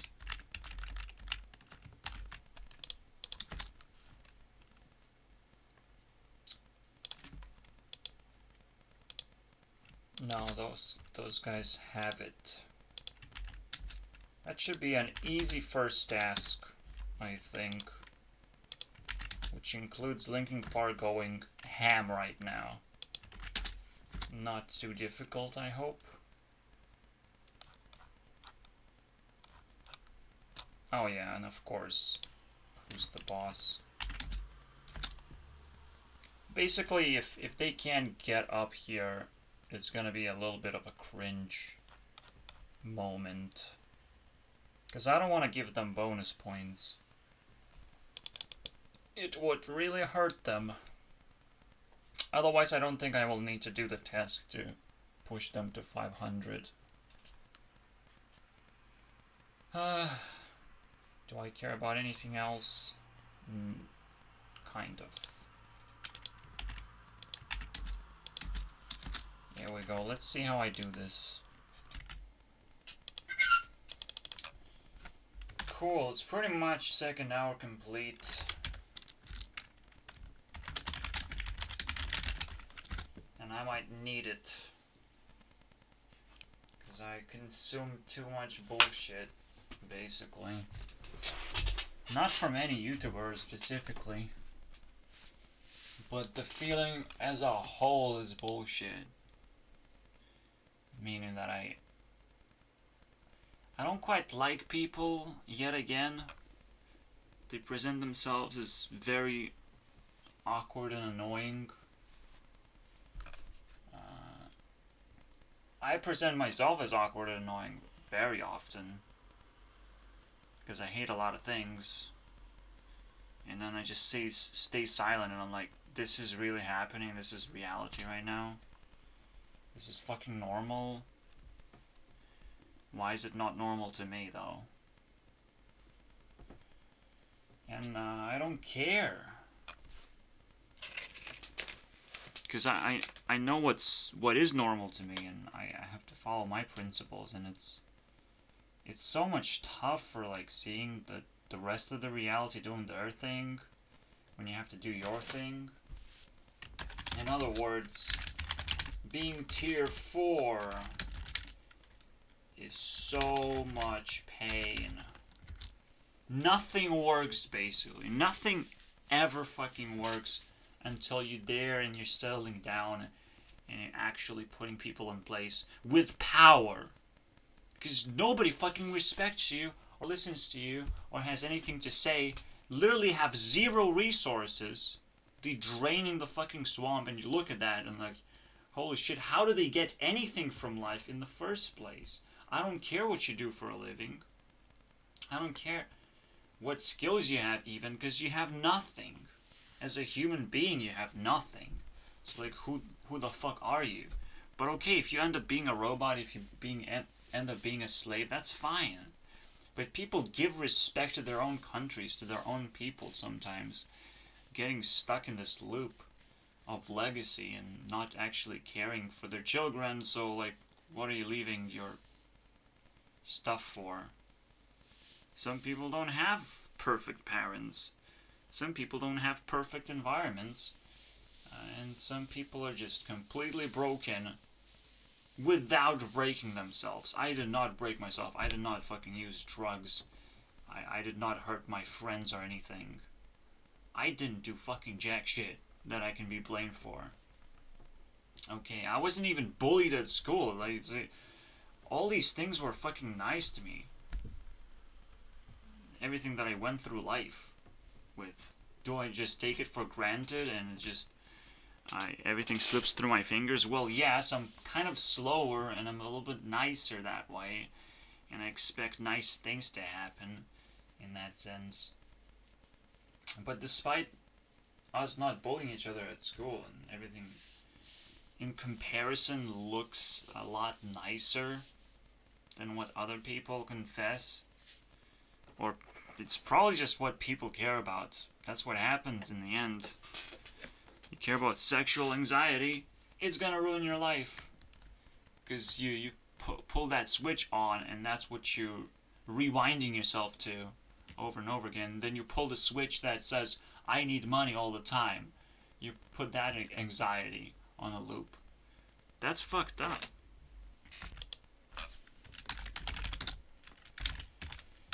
don't turn on sexual or financial anxiety. People think they have life figured out, basically. There's just a few things that you need in life, and you can turn on those switches and start chasing those things like a maniac because you love life so much. Okay. So this is the entry point to our discussion, okay? You ready for it?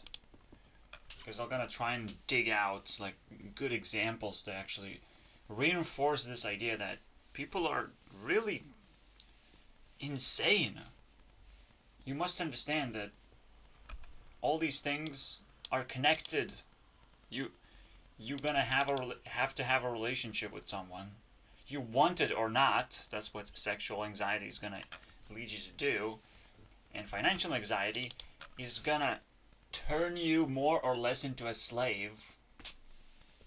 This, regardless where you spend your money at this point, regardless, is now how you spend your freedom that matters more than how you spend your money, because your money is gonna be spent to make you feel good about your life, to outweigh the bad things that you're doing in life. And it doesn't matter how much you demand or whatever. Right? People get what they want, they break you afterwards. They throw you out.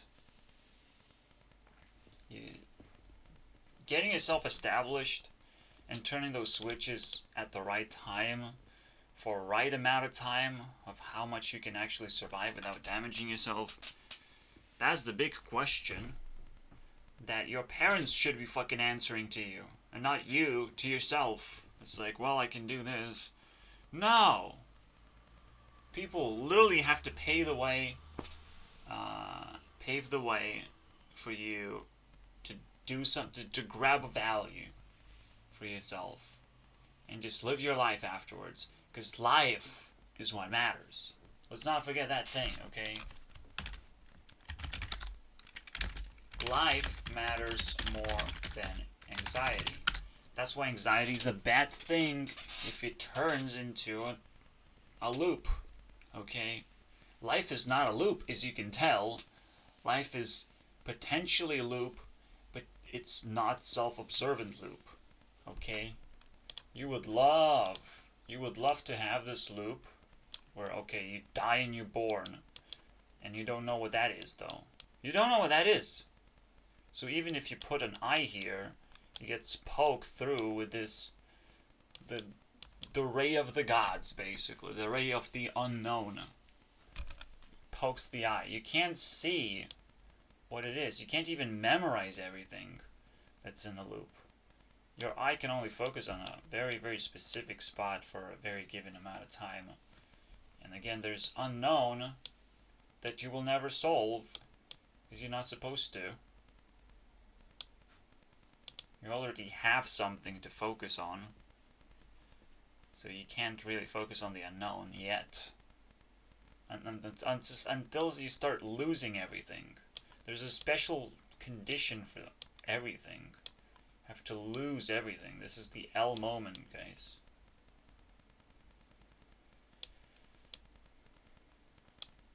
Because everything dies for a reason. And even I have to sit here and be scared every single fucking day of my life. And I'm still being fucking harassed while I'm being scared. It makes no fucking sense.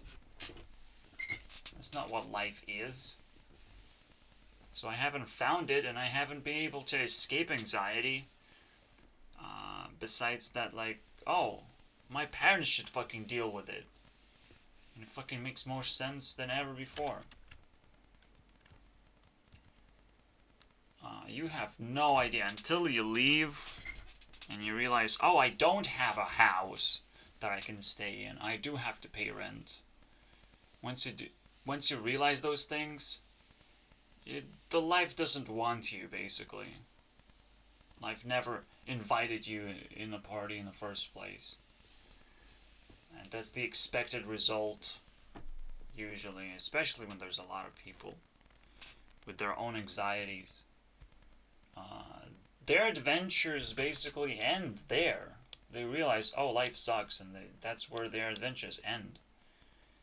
They can establish a business and heat up other people with their anxiety because they fucking figured it out. But they can't quite go like tier 3, can they? I mean tier 4. Tier 3 is a kind of... No. Nope. Tier 2 is a business. Tier 3 is the government. Tier 4 is just the top tier. Anything above government.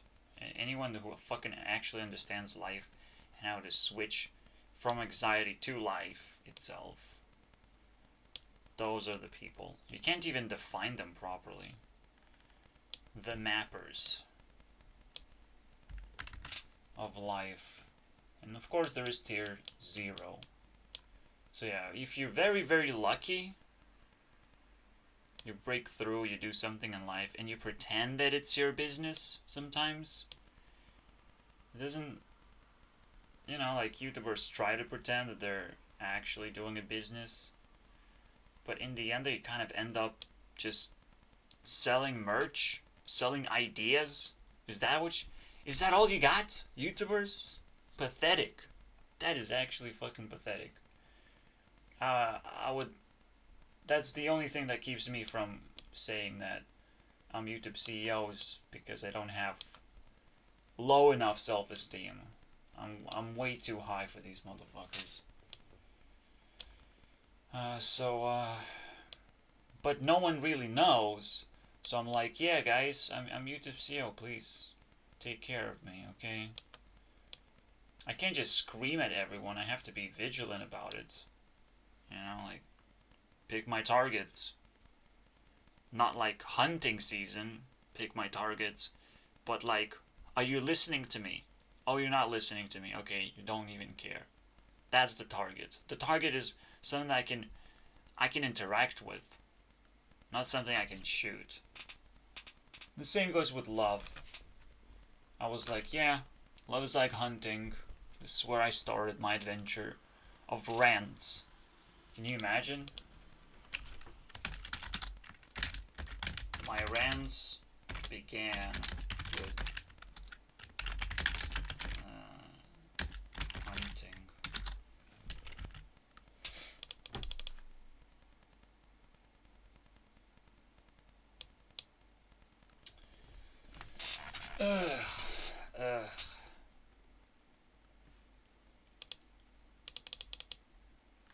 I'll just ignore that I received the message for now. Even though it's gonna cripple the quality of the video. Now that everyone wants to be a YouTuber, no one should be a YouTuber. Everyone should understand, first of all, where the source is. Okay? Where the source is of interest in itself. What is this platform all about? Where is it going? Because it keeps moving forward. It keeps challenging people to leave the platform for some reason, right? Not appreciate. Like, why Belle Delphine gets banned all of a sudden? But potentially she just gets banned because most of her content is not suitable for advertisers.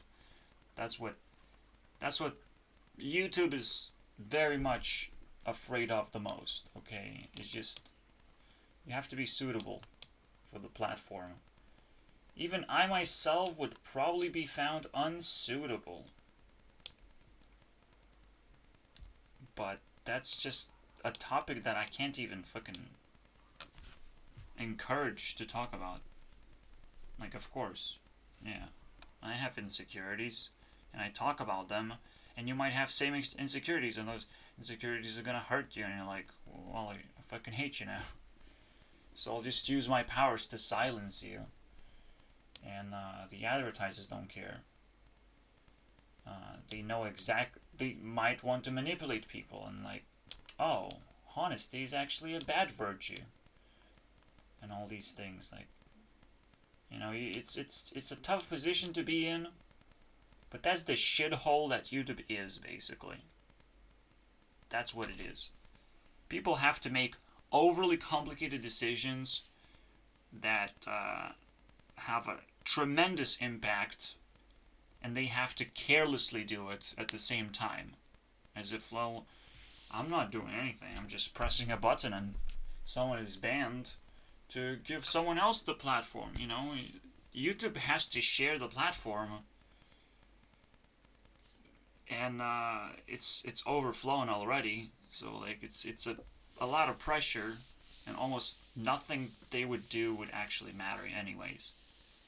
They just have to be under pressure, like a fucking school children playing with buttons.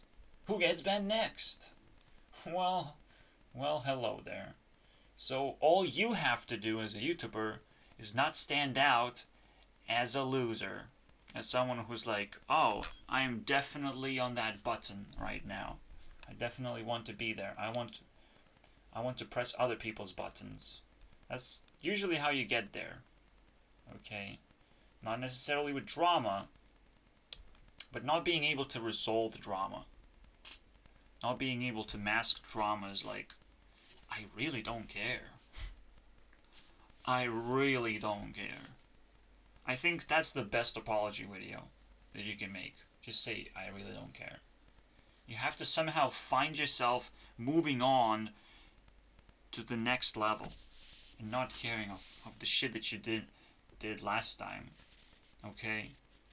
Then you immediately show improvement. You immediately show that you're not stopping to look back at like what drama other people are creating, because it's not your drama in the first place. If you apologize, however, you're like, oh guys, can you let me in? I'll change my behavior. I'll be normal next time.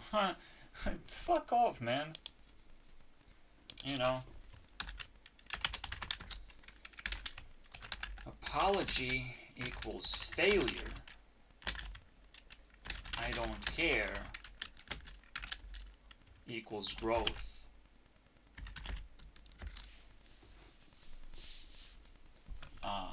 Now,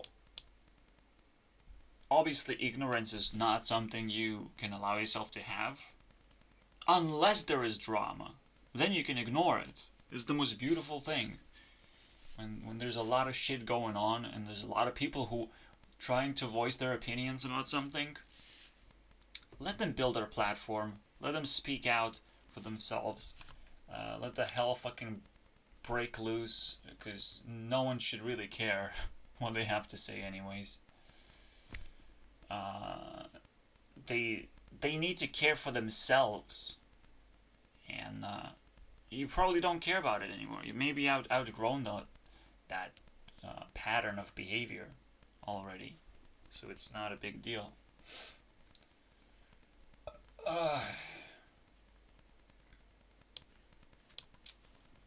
I don't know why I'm sitting here. I just love tier list a lot. It's just so clean. There's always 4 steps. You have to learn. But let's figure this thing out. There's also different levels of sexual and financial anxiety. Obviously, we can talk about it. It's quite fascinating as well. Just climbing up tier list of anxiety itself. Because you kind of figure out the source of the problem, you figure out the mistakes that people make, you figure out maybe even the platforms that people express themselves with, and how it looks like.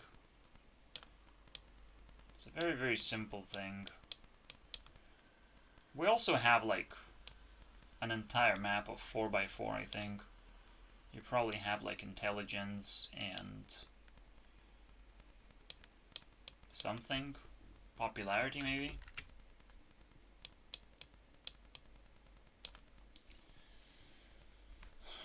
We can scale those things too, if I wanted to. I don't. We just ask these 2 questions. And it's not exactly true to call them both anxieties as well, I think. Sexual anxiety makes sense. They even have X's in there to kind of relate to each other. That's cool. Financial problems. They're more depressing than anxious, right? They're more... But it can still cause anxiety, right? Like, so what's the question here? It plays into it, right? It has influence on both sides. It's almost like a package, okay? You can blame your financial problems causing you anxiety otherwise, right? Because it does influence your relationships and does influence your perception of the world. If you don't eat well enough, you think you can't afford it, holy shit, you know, that's gonna ruin your perception of reality already. If you think people are greedy, that's gonna ruin your perception of reality. It's so terrifying being broke.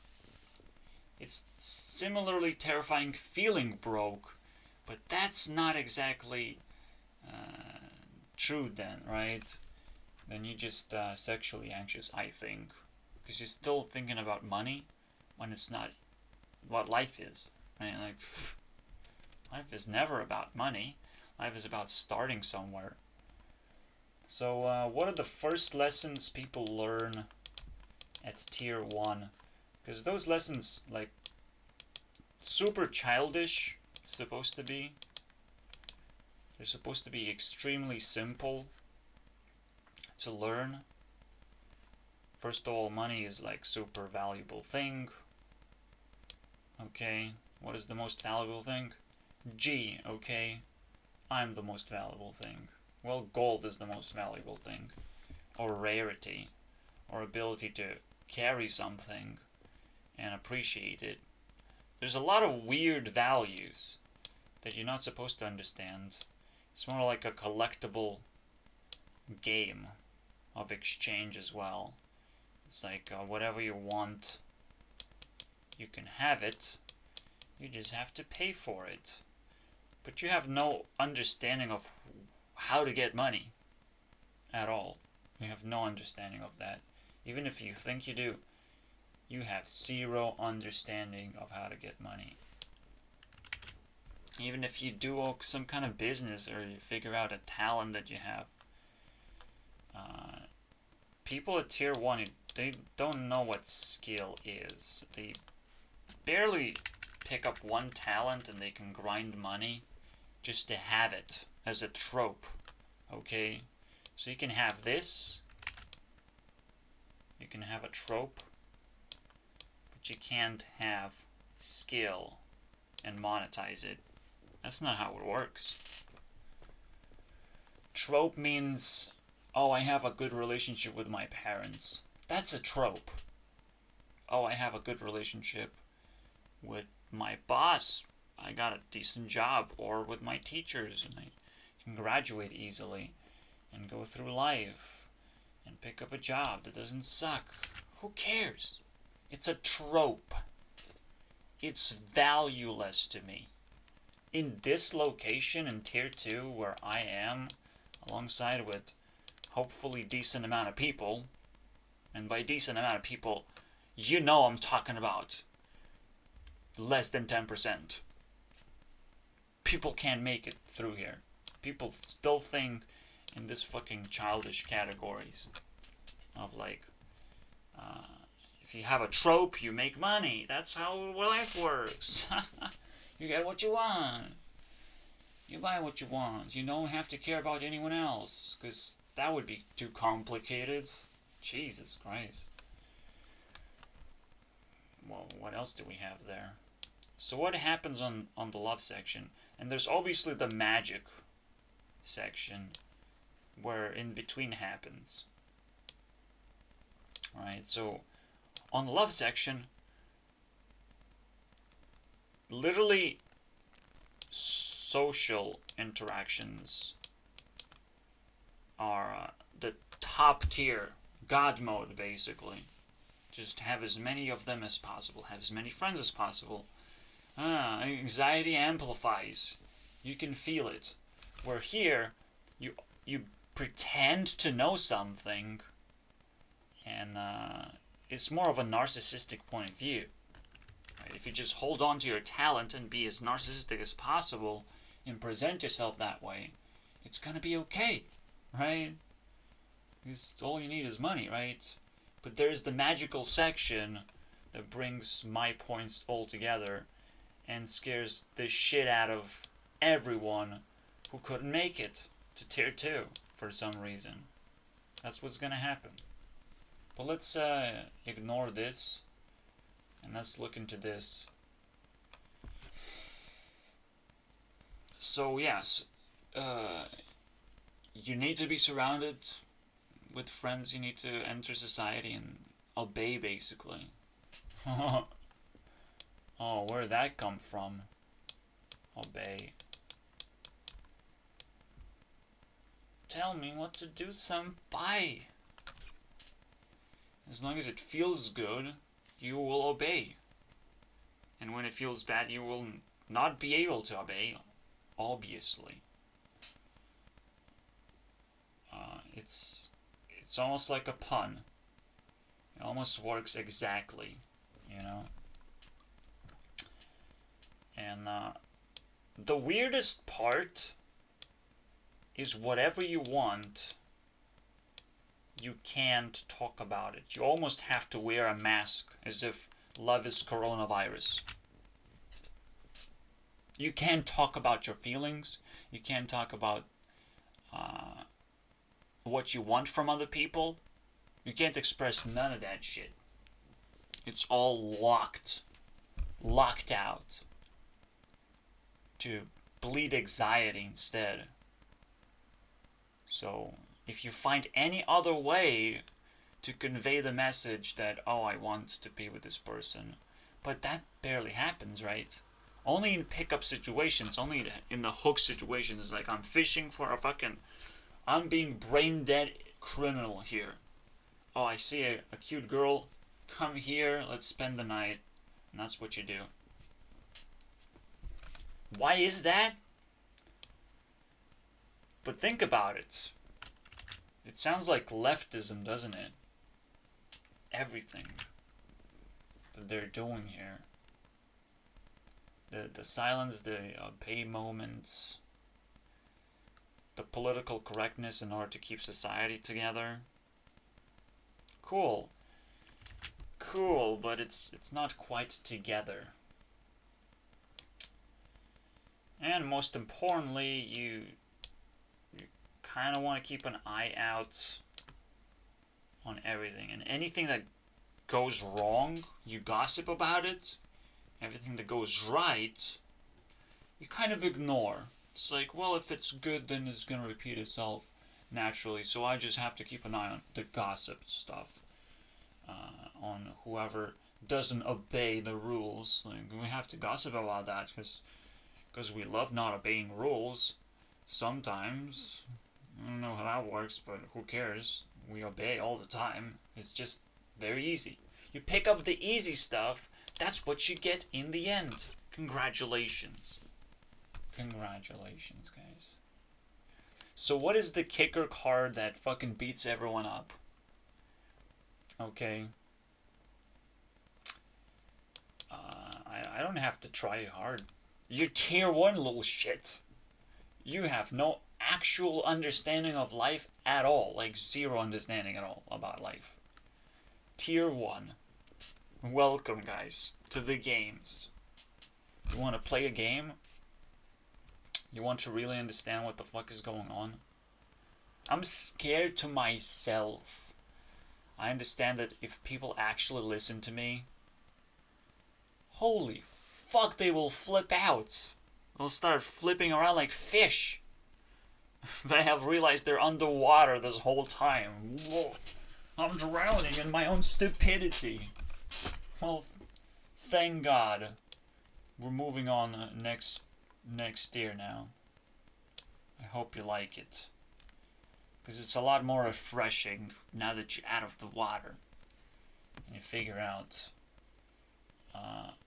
what's next. But because my perspective is locked on tier 2, I can't do it. I have to skip. I have to skip twice or once. It's my choice, I think. So do we do tier 3 or in tier 4, or the other way around? The best way to do it is, I think, going down now. So what is the most powerful things that we know about money, and most powerful things that we know about love? Like, actually. We know life is here, for sure. That sounds about right. Live your life. Maybe it's a good advice. Maybe. But you're not living your life by saying it, you know? Like, I guess I like your advice, but you're probably gonna ban me after saying it, so, very funny. As if I'm obscuring something, as if I'm not part of life somehow. Like, tell me more. I'm very curious. I guess I can put curious in here as well. When you have not an eye that wants to gossip and seek for drama, but an eye that's looking for interesting things to happen. Okay, and you're gonna be drawn to those things. You're looking for gravity, basically. Something to grab onto and spend time, because time is very difficult to spend and you have tons of it, basically. It's that little part of life that kind of is, no pun intended here, as a little part of life. You get time, and time is so hard to spend that you realize, holy shit, sometimes I have too much time. So I have to grab onto anything, any kind of mystery, and just express myself as best as I can. It's a very difficult thing to do. I still don't know how to do it. I only see this and I respect it fully, and I'm like, this is beyond my understanding.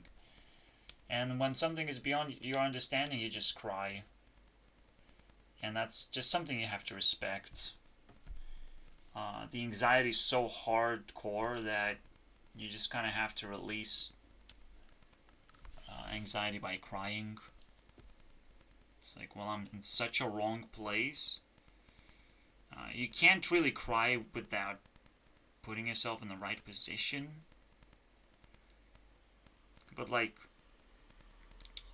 the longest time I was super sad when I had a girl come over and spend time with me in my room. And that created so much sexual anxiety that I had to cry over it.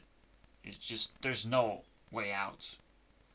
I want a lot of things, but I can't express them. I have a muzzle on my face. I just have it. I can't do anything. And the girl was dating my friend, but it doesn't go anywhere, you know? You don't just date people, you let them flow through life, live their life, you know? They don't take their own advice. They're assholes. They're just assholes. They just want to grab something because they're anxious and they think it's a life vest. No, it's just another human being. If you're gonna grab him, you're gonna drown with you. You gotta let someone fucking survive and tell about that you're drowning, okay? We have infinite amount of time for that. Okay, tier 1 pieces of shit. Drown! You'll drown forever, don't worry about it. It just feels bad. Don't worry about it. You'll find something better to hang on to than this. Okay, because this nothing. It's nothing. It's almost like love doesn't even exist. It's just an illusion to hang on to the ideas that you understand life at all. I'm scaring myself, honestly. Like, wow, okay. Wow, this is eye-opening. I will never be able to actually convey this message to anyone in my life, potentially. No one will understand me ever. Unless they get in tune. And to get in tune, You have to get that spiritual level of insanity at this point. For me as a 25-year-old, it's an insanity. For you, maybe as a 35-year-old, it's fine. It's not that difficult. But, age gap really helps. But also makes you feel kind of garbage, too. Let's not talk about it. What is the other side? What is the money supposed to be as like the highest level? It's your self-esteem, obviously. We can call it the EG. So it's the ego. It literally feeds into your ego. Why is that? Well, whatever you buy, you have to associate with. You have to use it as the highest form of value. Right? If I buy something food related, I have to eat it. There's no turnaround. And if I miss my shot, it should hurt my ego. At the same time, you're also juggling balls of like who to work with, where to go. You're never supposed to take yourself on a vacation because you will never have one. You're supposed to stay very, very tight on your freedoms because you understand, again, money makes you free. Meaning that your time will be spent in a more free condition than our restricted condition, where someone will grab your time just because you have it. You can give it away. That doesn't mean you should, You have time. Congratulations. Everyone has time, Nobody brags about it, but they should very much appreciate it. And not just give away the only resource that matters in life is time. And make it not free. So money is important in bringing it to life. But most importantly, it's trust. Okay? If someone offers you trust over money, you pick trust every time. Because it's actually more purified form of money in the first place. It's trust. If someone trusts you, you can borrow things from them. You can live with them. Okay? They trust you. They know you might be an expensive person to be around, but they trust you that you're not going to do anything more than that. Okay? You're not going to be stealing their stuff or anything, which is very, very bad that other people do it, and you never know. You never know how good people are at being bad. It's just something you have to establish as trust. Something that does also take time, and you take that first and foremost above everything else. One step below that, can we figure out what this part is?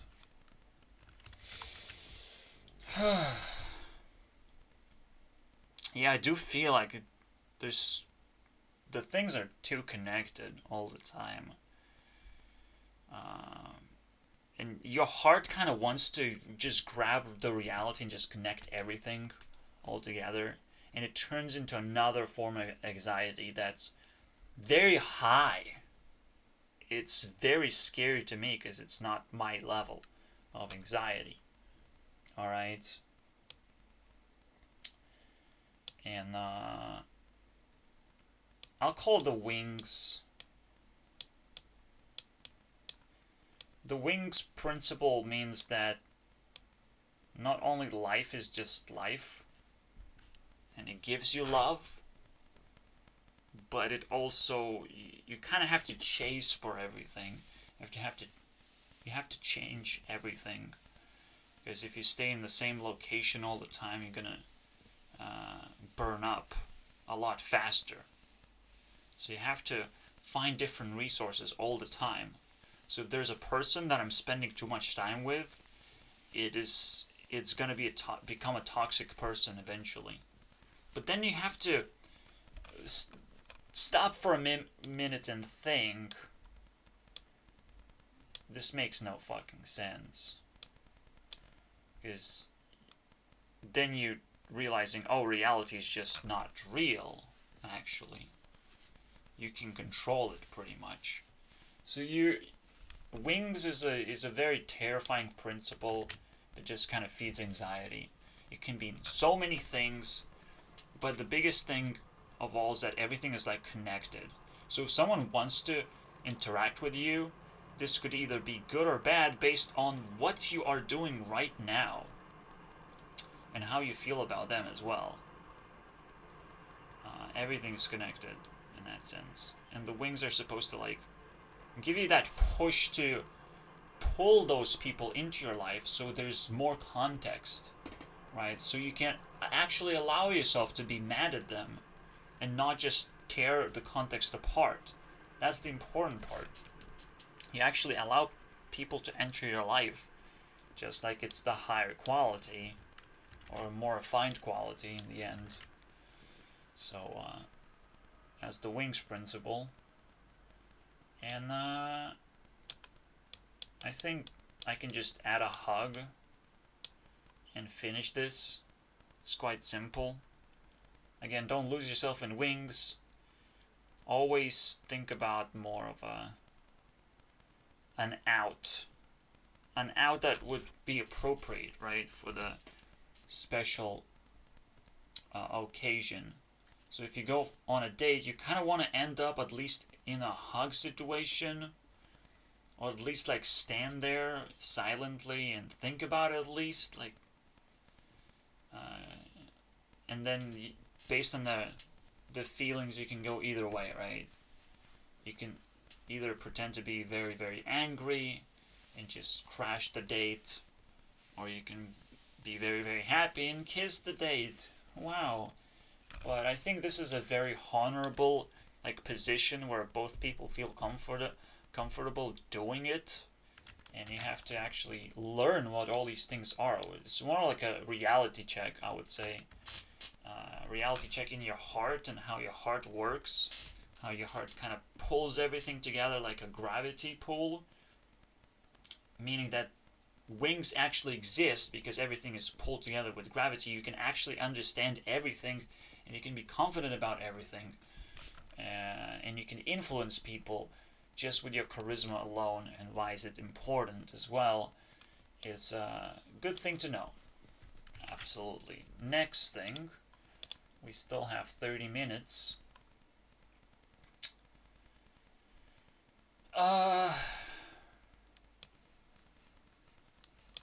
The money part, the financial part. If we go one step down, we're dealing with the government. We're dealing with things just being right. So I think you set up like a loop. Instead of having ego, you have a loop that kind of feeds your ego, but in a way that it feeds your responsibilities. It makes you do things that are okay in your life. So most of the time they're good, but entirely they're supposed to be okay.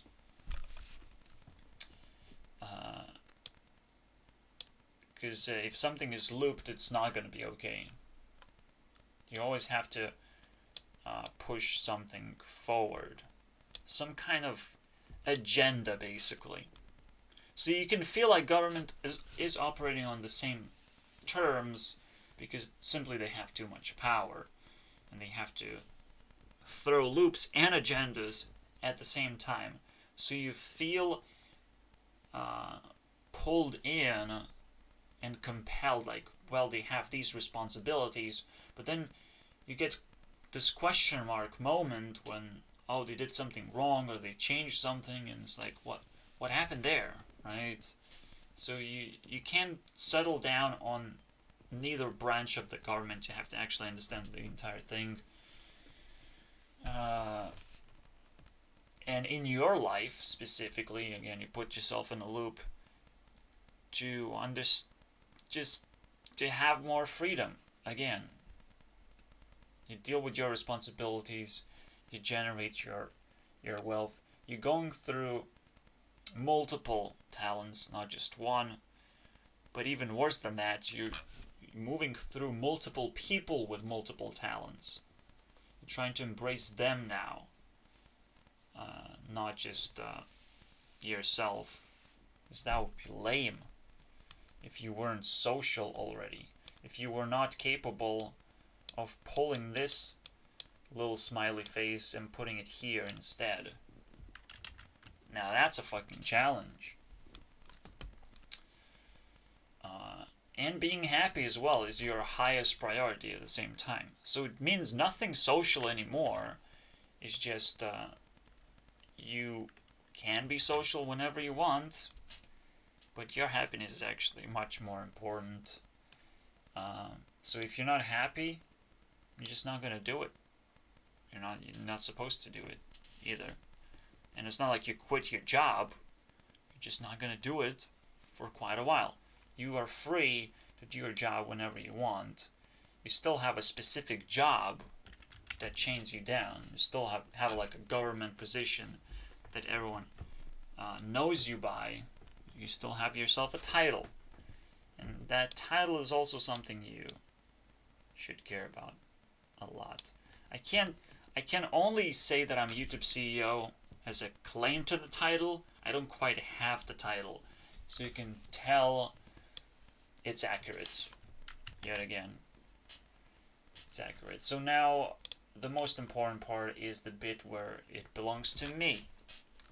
And I'm realizing what it's truly about, right? In my life as I'm encountering my tier problems. My tier is just, because I have no one to talk to that's on my tier that understands what I'm going through. So it's an situation. Being in the 10% range, it's still a good deal though. You know what? I'll take it. 10% is a good deal. 10% means as long as I don't encounter a person, and I'm from tier 2, something good is happening to me, basically, automatically. Okay. As long as I'm the highest tier person that I've ever met,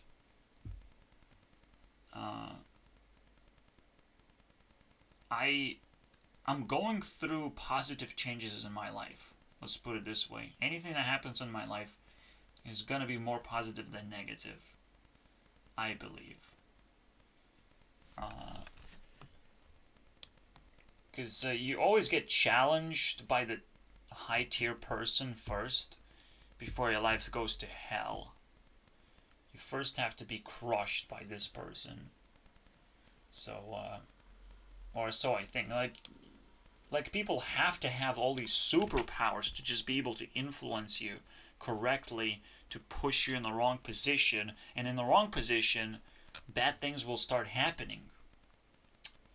So it's fine to tell yourself you have to find the right position before you start looping yourself and then scavenging for more ideas of what your life could be. So that's cool. We have simple setup here. What is happening here in the love life? There is no sexuality. There's nothing. Okay, people can say they're bisexual or something. They're somewhat gay. But it's just bleeding political correctness that never really reaches anyone's understanding of reality. Yeah, you will take any love you can get if you're really broken. If you're not broken, you're gonna remain straight. And you're gonna play the game as it's being played. As in the nature intended. Okay? So, I don't quite understand that part. Because I'm way higher than this now. And I express my opinion, right? I already ranted about this. I say gay is bad. Gay is bad. I think you're lying. And I'll remain on that position. I think you're lying. I think you have no idea what love is yet. I think you're stuck on tier 1. I'm sorry about that if your time sucks, and it still, tier 1 people are gonna present challenges to me. So you're definitely gonna fight a lot with those losers. And what they actually want to happen is I put myself in the wrong position and I get torn apart by tier 1 people because they hate me immediately. It's like, well, you have pretended, Gernext, to be tier 2, but you're actually one of us now, and you have to suffer quite a bit to get our respect. Which is, fuck you guys. Fuck you guys. If I'm tier 2, and I said I am, and there's no quite going back unless I really, really want to, well, what's the point in that as well? You could get anything you want already.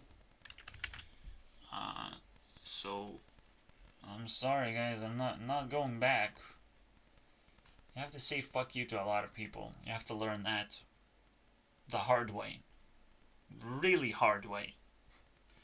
It's like, yes, I know you will hate me while I'm tier 2, but the moment I go back to tier 1, everyone loves me again. Huh, why should I go back? Being hated is the way now. Being hated is the principle in life right now. That you have to accept, especially as a YouTuber. Hey, you're gonna be hated. And you actually have to like it. YouTubers still haven't figured that out because they're still stuck in tier 1. Figuring out how much money they can squeeze, how much merch they can sell. Well, I don't give a fuck about that. So when you come, ask for a job. I want to reclaim YouTube job. Why YouTube CEO is so annoying. Hey guys.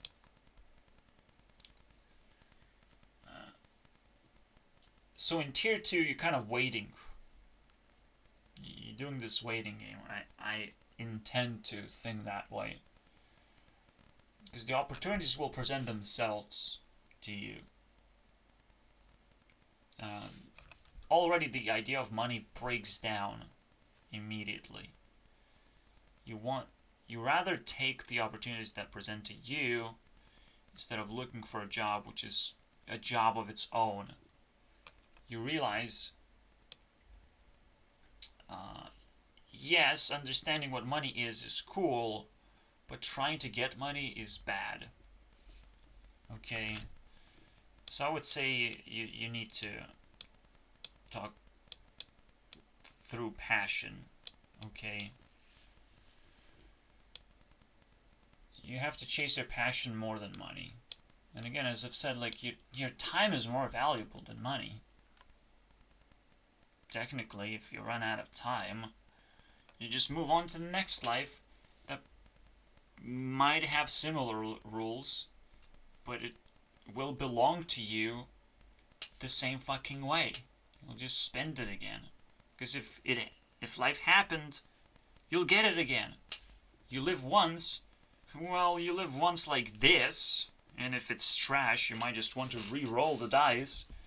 So following your passion is a good starting point for tier 2, as it breaks down reality very quickly, as it introduces you with magical world of like, oh, I don't have to care, and being careless actually pays you.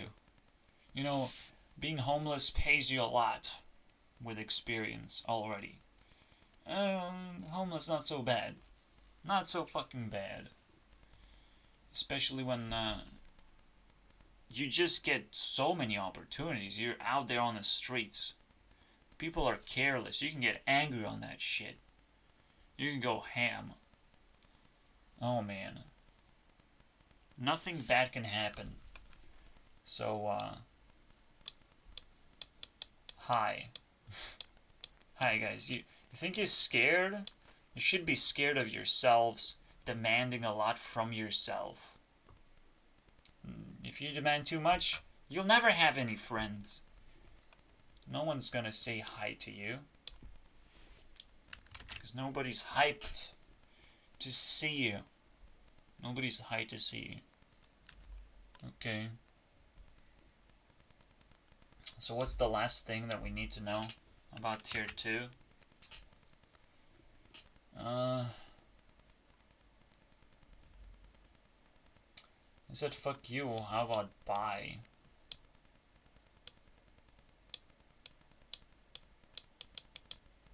I don't want to say bye though. So what do I want to say? You know what I've been doing this whole time, and it's a creation of fake relationships. So just put it fake. Fake it till you make it. You have to be happy regardless what the relationship brings. Regardless. Because the relationship has its own life almost. It has its own thing going for it. And you can't really control it. It's a roller coaster ride. You can't really control it. Because it's built out of randomness. There's 2 moving pieces already. There's 2 people with different opinions of what the relationship needs.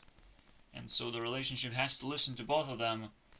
It's crazy, okay? You just have to fake it that you like whatever happens. Because you don't know what's gonna happen. That's that one unstable piece of your life that everyone's still excited about, okay? Everyone is again excited about social interactions. They don't know where it's gonna go. Just don't go to the negative side. But here, when you're in control with another person, who cares where it goes? Of course you don't want to go to the negative side because you're gonna stop. The roller coaster is just gonna halt and you will not know what to say because you're in fear now. You know. So another little thing that you have to know, one-on-one is a good idea to have when starting these adventures, I think. Understanding that most action is going to happen, most social action is going to happen one-on-one.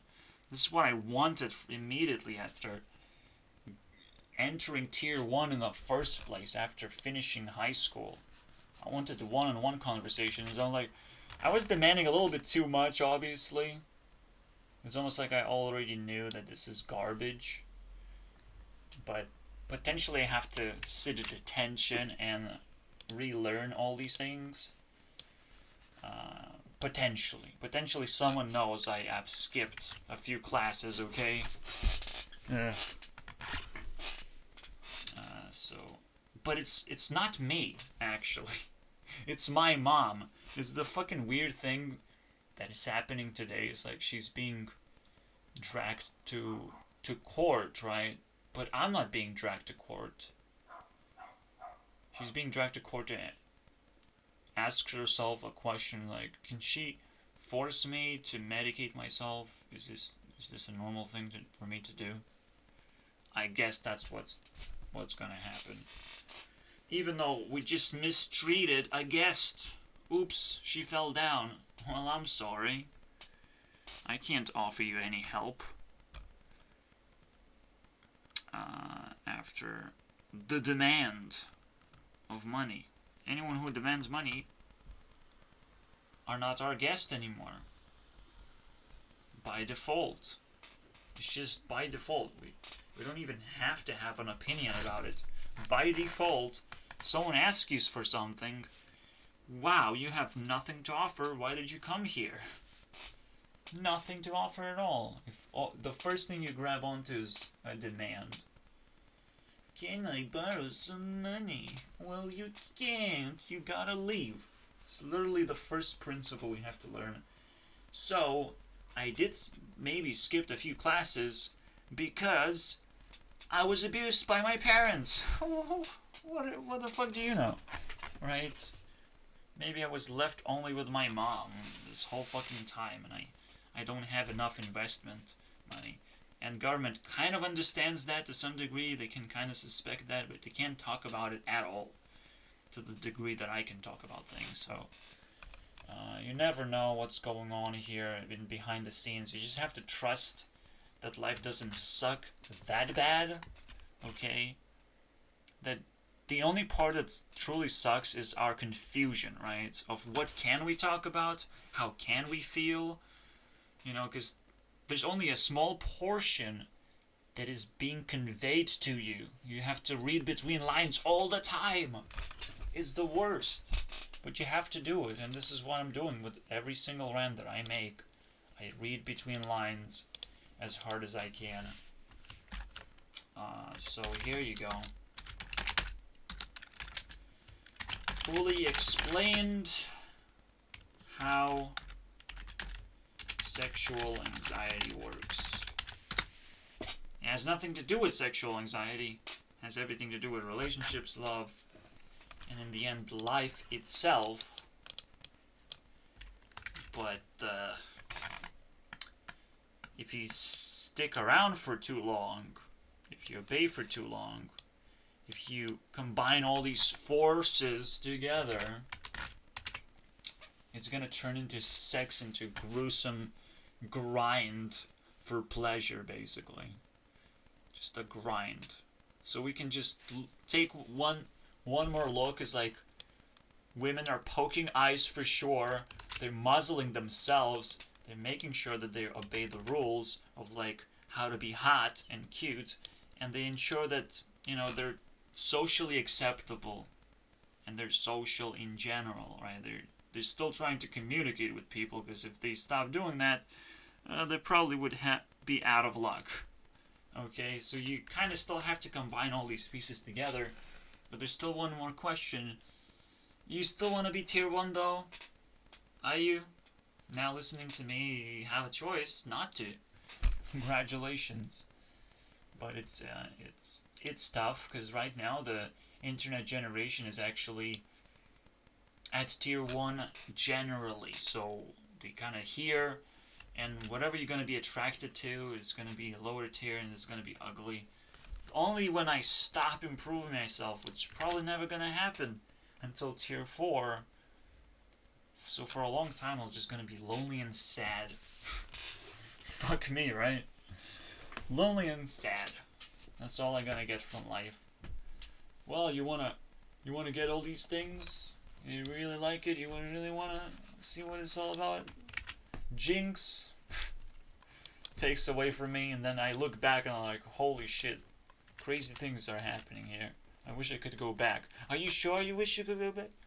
Blah, blah, blah, blah, blah. It's still allowing me to go back if I really, really want to. But even that's cringe, you know? I'm like, well, I'm trying to go back. Are you sure you... What? You're cringy now. You lived such a wonderful life. You don't have to go back. One tier down. You already graduated. You don't have to go back. Because the weird part is, like, all the values are bleeding out anyways. It's like I can tune into porn and just watch it and just have my ways with it and not worry about a thing. And if there's a girl that wants to be with me, let her be. Maybe it's gonna work out. Maybe she's not gonna stab you in the face. Ouch. An ouch would that be. And if you can handle it, maybe it's worth having a girlfriend. If you can't handle it, it's not a big deal anyways. And if people look more pretty on the outside than the inside, and most of the time there's this transition period, right?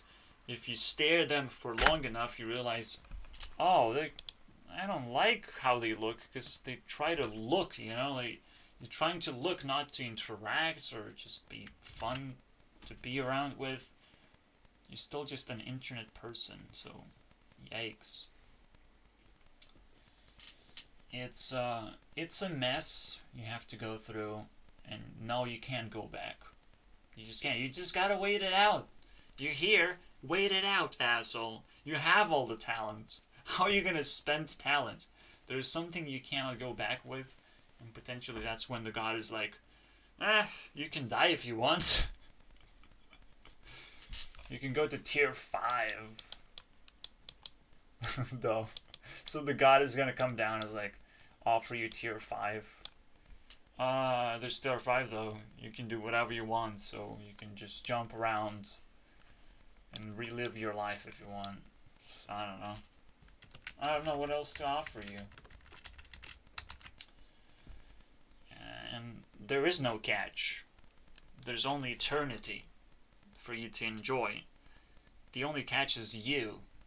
You know, like, well, it's you though. You might not want to be you at some point. And reset yourself, reroll who you are. Because you cannot just pinpoint someone else as well. You might just want to have them first before you pinpoint, oh, I want to switch lives with this person. And you probably won't say that ever in your life. Switch lives? What are you talking about? It's best to make it a mystery in the end. In Tier 0, you know, the most valuable thing that Tier 0 has is nothing. Nothingness is the most valuable thing. Believe me. It's so fucking weird, but you have to pinch yourself and be like, wait, I am made out of nothing. How does that work? Fucking stupid. Anyways, I think that's about it.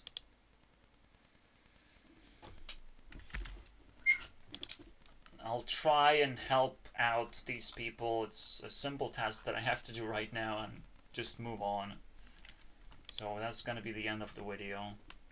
Once I try my best. Oh look, I figured out how to fucking do my thing. It's not very good actually though. Because it somehow glitches most of the time. As you can see. It doesn't quite sort everything as it's supposed to do. So that's the biggest question now. What the fuck? But I actually gonna skip this as if like I can take away a portion of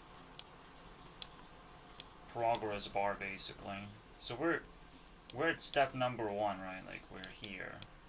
1.5. It pretty much works now the ways intended. All of these points are movable and retexturable. It's all good. That means I can turn them into boxes as well if I want to. And they're probably gonna not render any slower than this. Okay, what's my FPS right now? Well, it is going to be a little bit slower because textures are actually kind of nasty things to deal with. But my normal FPS, if I go up here on the mountain thingy, and yeah, the blue part is where there's not a lot of points on the same position, so for some reason if I get too close it does get green though. There's a few weird things like that I have to work out. It should just render normally, because like, how many points can you squeeze into one area to actually not render them anymore? So, if we look down here, the FPS is full, it's 60 FPS. There's nothing I can do basically. This is the best rendering way by far. And it's so easy to take advantage of it. So now basically I'm gonna go to step number 2, which is texturing the blocks and turning them into actual blocks as well. And then whatever comes after is just a fucking mystery at this point. I can start making games at this point and not worry about, like, kind of branch the engine with parallel to game making instead of actually worrying about this. Also, the code does compile super fast because there's not a lot of code at all, and I expect this to be the case forever. Congratulations. Man, I can't wait to do the step number 2 then. Alright, so apparently I can barely squeeze 300 points in one location, and this is where, like, I cut straight into the terrain. I really do. And the rest of the points should just fall together properly instead of, like, glitching out like this. And flickering as well. None of that should be happening. This is not supposed to be a fucking Christmas tree, guys. That's what I'm concerned about. There's some kind of inconsistency going on that I can't quite pin down. It has to do with not being able to put all the points properly through the fill method. Somehow, I just can't quite put them all together.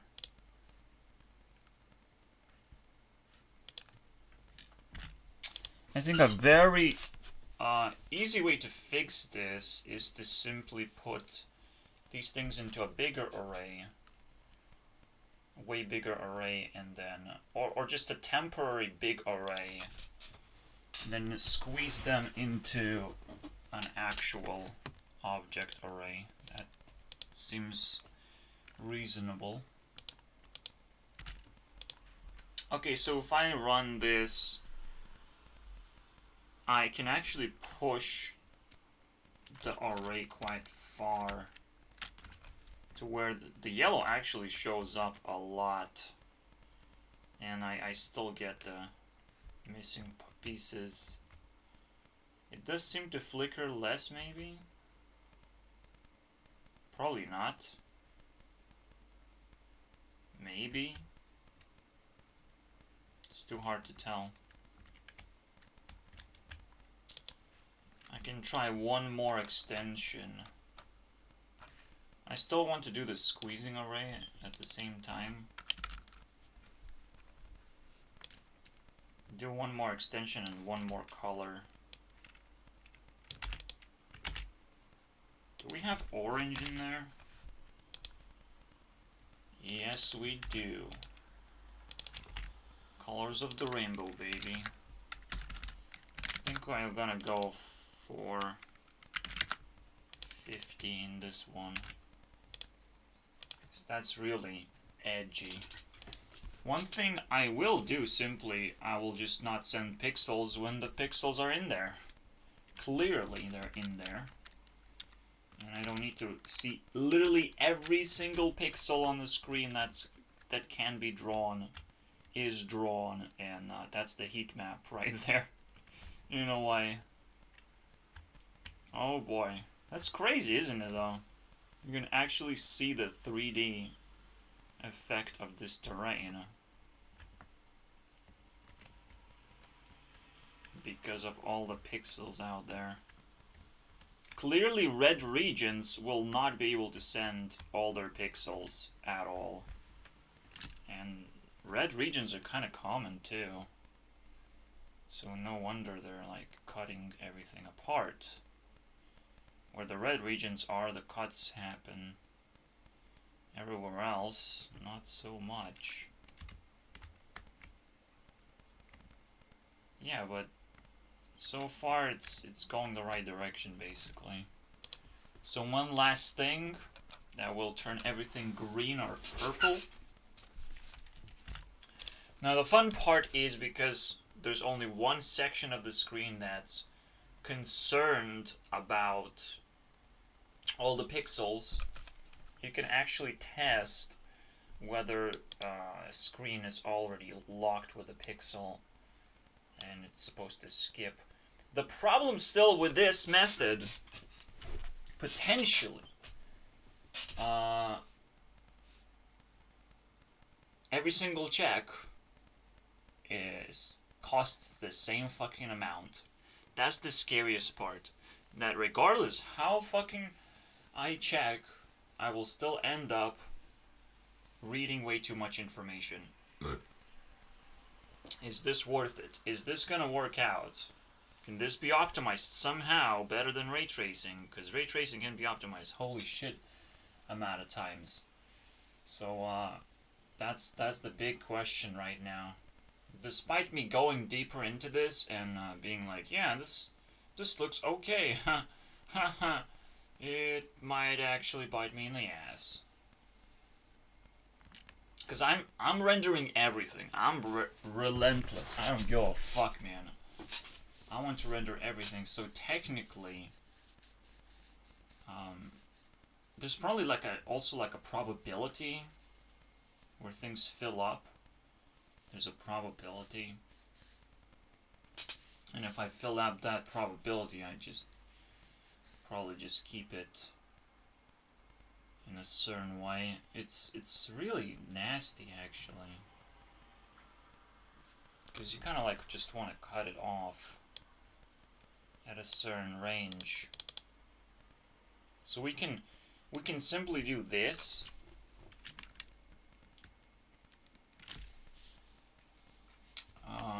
What else can we do? I know where the objects are. I'm still reading all of them pretty much. So by knowing where the objects are, I can also detect if the empty pixels are also I'm not supposed to replace a pixel that's not empty, so I still have to check first. Let's see if that helps at all, if that changes anything, because checking this is not that bad. Results, I think this is float 3, but I would have to do this.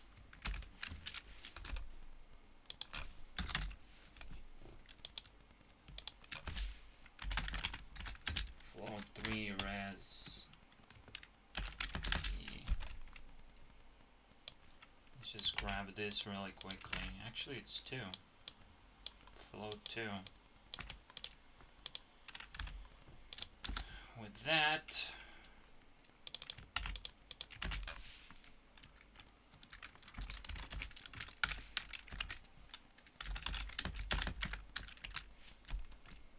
come on, that.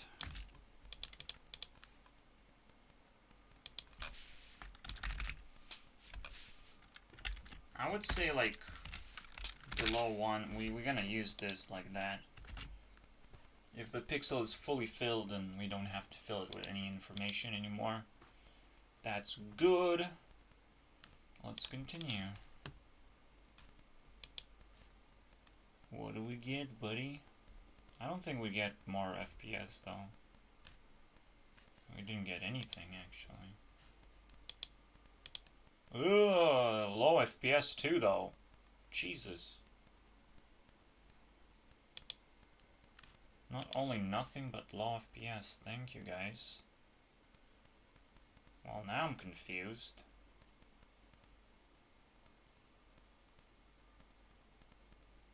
Oh man. Yeah, I used the color black, not the empty color. That's fucking stupid. How do I check for color right now? Shouldn't I just clean it properly? Color 0? No. Just empty, please. I hope it works now.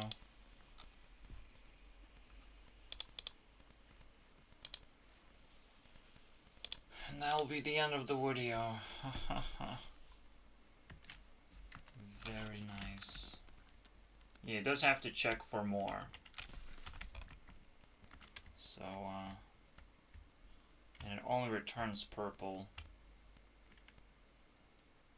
as intended. But because it has to check for more, it still lags just as much. So, go figure. It's not very cool. And it still has these gaps opening up all over the place.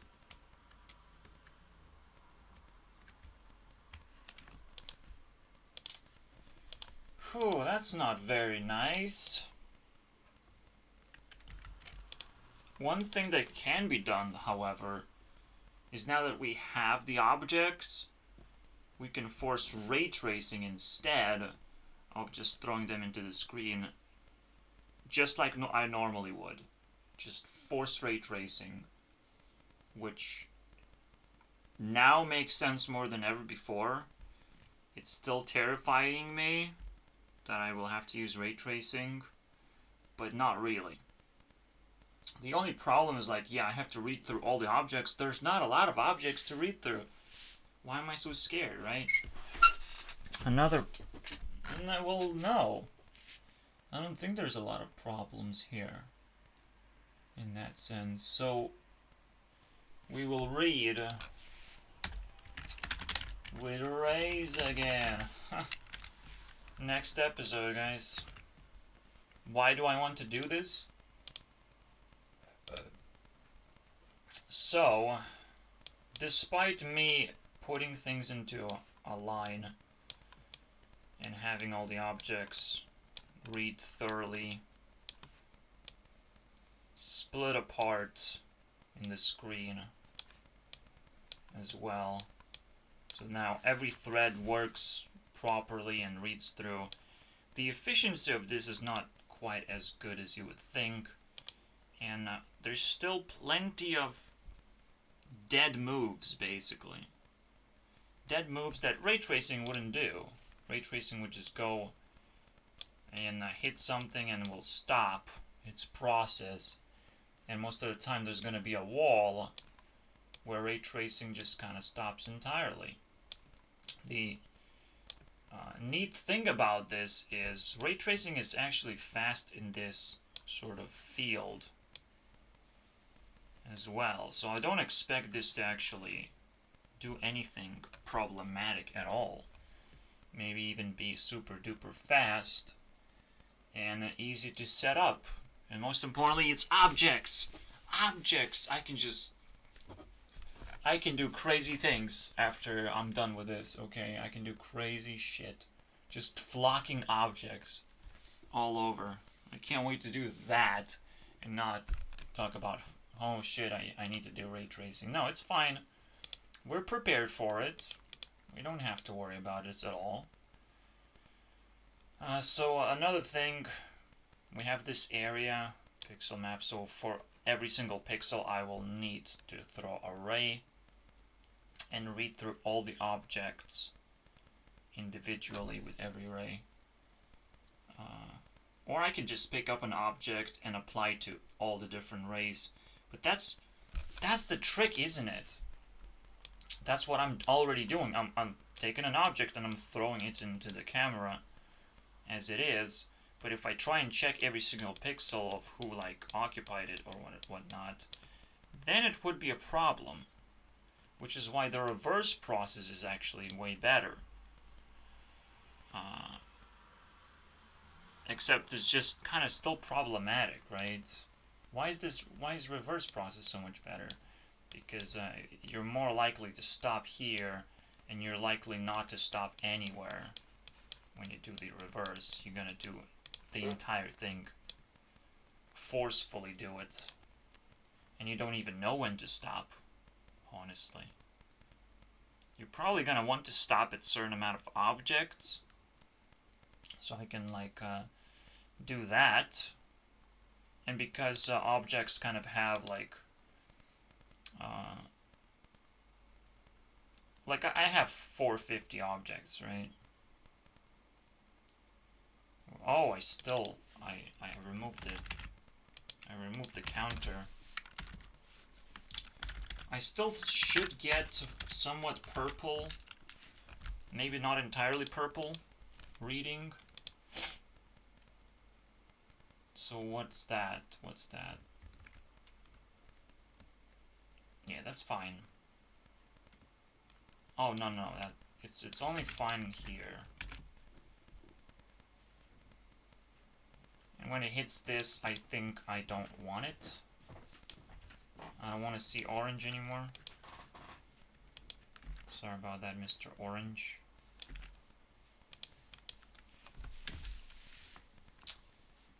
And even most of the yellow, just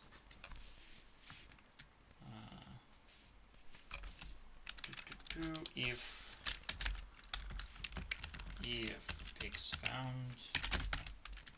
No, actually I have no, I have to do this.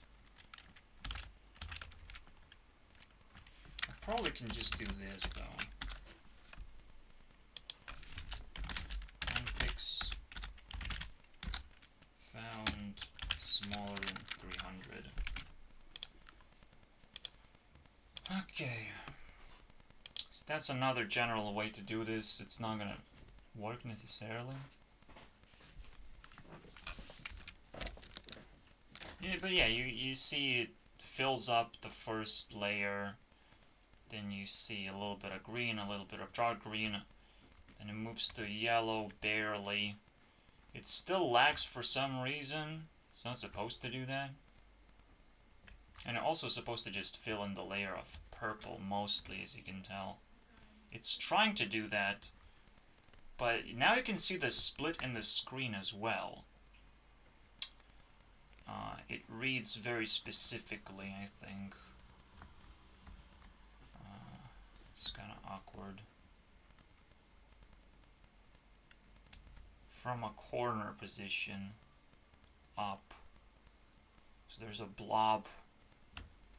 There's a bunch of blobs, basically.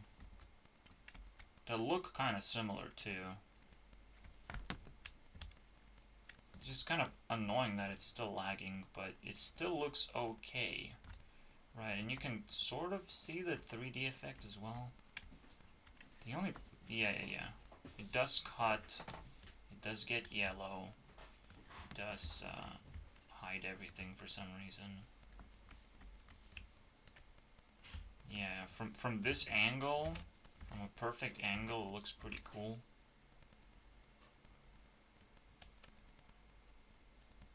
Alright, so this is where I'm gonna stop.